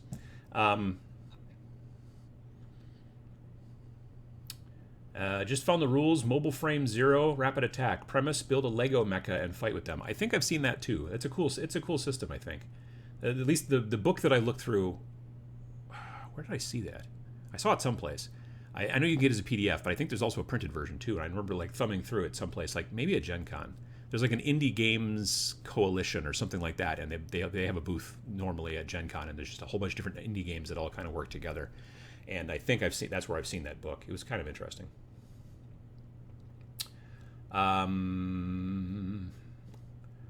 Commission painting feels so expensive for 40K like games. I mean, especially when you get that size, when there's a whole giant army. Here's the deal: commission painters don't want to paint your army. Nobody wants to paint your army. Most people don't enjoy army painting because it's a lot of work and it's repetitive. So when you say, I don't want to paint all of these Tyranids, there's so many Tyranids, I don't want to paint them, I'll pay somebody to paint them. More often than not, that person doesn't want to paint them either. So they'll be like, I'll do it, but it's going to cost a lot more money. Now, if you went to that same person and said, look, I have this one model, this really cool HQ, and I want you to do some cool work with them, then honestly, they're going to probably be a little bit more likely to give you a slightly better price because it's a more fun project. But if you're like, look, I've got 100 gaunts, and then you just throw them at them, they're going to be like, yeah, they're either going to go, I don't actually want to do that at all, or they're going to be like, I'll do it, but it's going to be like this expensive, and you'll be like, oh my goodness. And it's because they're basically saying, I don't want to do it, but if you pay too much money, I will do it. That's kind of the way that happens in regular business too. There's times when you're like, a potential customer comes to you and is like, look, we have this project, and it's way too short time period, and and this and this and this, and you look at it, I know this is going to be a giant cluster, and it's going to suck. So instead, what you do is you go, yeah, we can totally do that, and then you give them a quote that is crazy, and then the worst thing is then when they go, yeah, cool, that sounds great, and then you're like, oh crap, now I actually have to do it. And you're going to get paid a bunch of money, but it's going to be a hassle, like a big hassle. So the trick is, if you really don't want to do it, you just go, yeah, no. But if you pretty much don't want to do it, but you don't want to burn any bridges, then you just set the price ridiculously high and hope that they go, oh yeah, we can't afford that. But sometimes they're like, yeah, sure. And then you're like, oh, all right, well, I'm going to make a whole bunch of money, but it's going to suck. So it's the same thing with commission painting, frankly, which is why I generally prefer to play skirmish games, because even a commission painter, like we had a bunch of commission painters around our area here who made some decent, got some decent projects off of Underworlds, Warhammer Underworlds, because you got these war bands that were like maybe 7 or 8 models max, but most of them were like 3, 4, 5 models. And you would get people that were interested in playing that game, and sometimes they were Magic players, and they're like, I don't know how to paint these things, but if you'll paint these 4 guys for me for $100, then that would be great, or $80 or whatever. And then those commission painters would be like, yeah, cool, because painting like 4 or 5 guys that need to kind of look the same, fun, great. Painting 70 guys that have to look the same, not so much fun. So yeah, that's kind of the trick. Let's see here. Goose, what up? Driving from Elkhart Lake, Road America. Glad this is the every other Sunday show, so I have something to listen to while I drive. Well, don't watch it while you're driving, because that's gonna be. I mean, it's super exciting. The visuals, obviously. All right, I don't want you to go off the road. Also, this is who knows how long you actually chatted that. Sorry. Oh geez. Just about to the end of the show. Vose Noctum says, there's an old saying, what's my favorite? The next one. Yeah, I could see that too. I mean, there's definitely a shiny syndrome in miniatures. In most board gaming, Lord knows, it's lots of, like, every time you see a board gamer YouTuber and they have got basically their bookshelves behind them that have got 100 board games back there, you have to ask yourself, how many did each one of those games get played? How many times? You know what I mean? And so it's interesting. So with miniatures, generally, with miniature games, we don't usually have 100 different rule sets. You know what I mean? Like some of us may play 7 different types of games. Some of us may play 3. But with board gamers, it's always like, especially on YouTube, I notice that when someone's reviewing a board game and they've got bookshelves behind them of 50 or 100 board games, I always wonder to myself, that one, when was the last time you played that one? You know what I mean? And so, I don't know. That whole concept of like, what's the new hotness, and oh yeah, that's what I want to try out next. That is, I think, more prevalent in board gaming to some degree than it is in what we do in miniatures. All right, it is 11 a.m. on my clock here in my neck of the woods, so I want to thank everybody for coming by in the chat. If you're watching this recorded later on and you have an idea for a topic for a potential future Tabletop Minions video, put it in the regular comments. If you start with the word topic, like in all caps, it'll stand out a little bit better, because I'm going to go through both the live chat here, and I'm also going to go through the comments over time to basically go and look at these different topic ideas, make myself a good old list, and hopefully make some new videos based off of some things that you guys are looking for. So I appreciate that. So again, if you're interested in Twitch and watching me work on stuff, I'm on Twitch the last couple of months now. Generally painting Friday mornings at around 10 a.m. Central, and on Monday nights at 7 p.m. Central after dinner. So tomorrow I'll be on Twitch at 7 p.m. Central. I'll be working on my Skaven Plague Monks. I'm starting a Skaven Plague Monk warband for Warcry. So anyway, that's where we're at. I appreciate people coming by, and thanks for watching, and we'll see you in the next fortnight, the next 2 weeks, for the next Every Other Sunday show.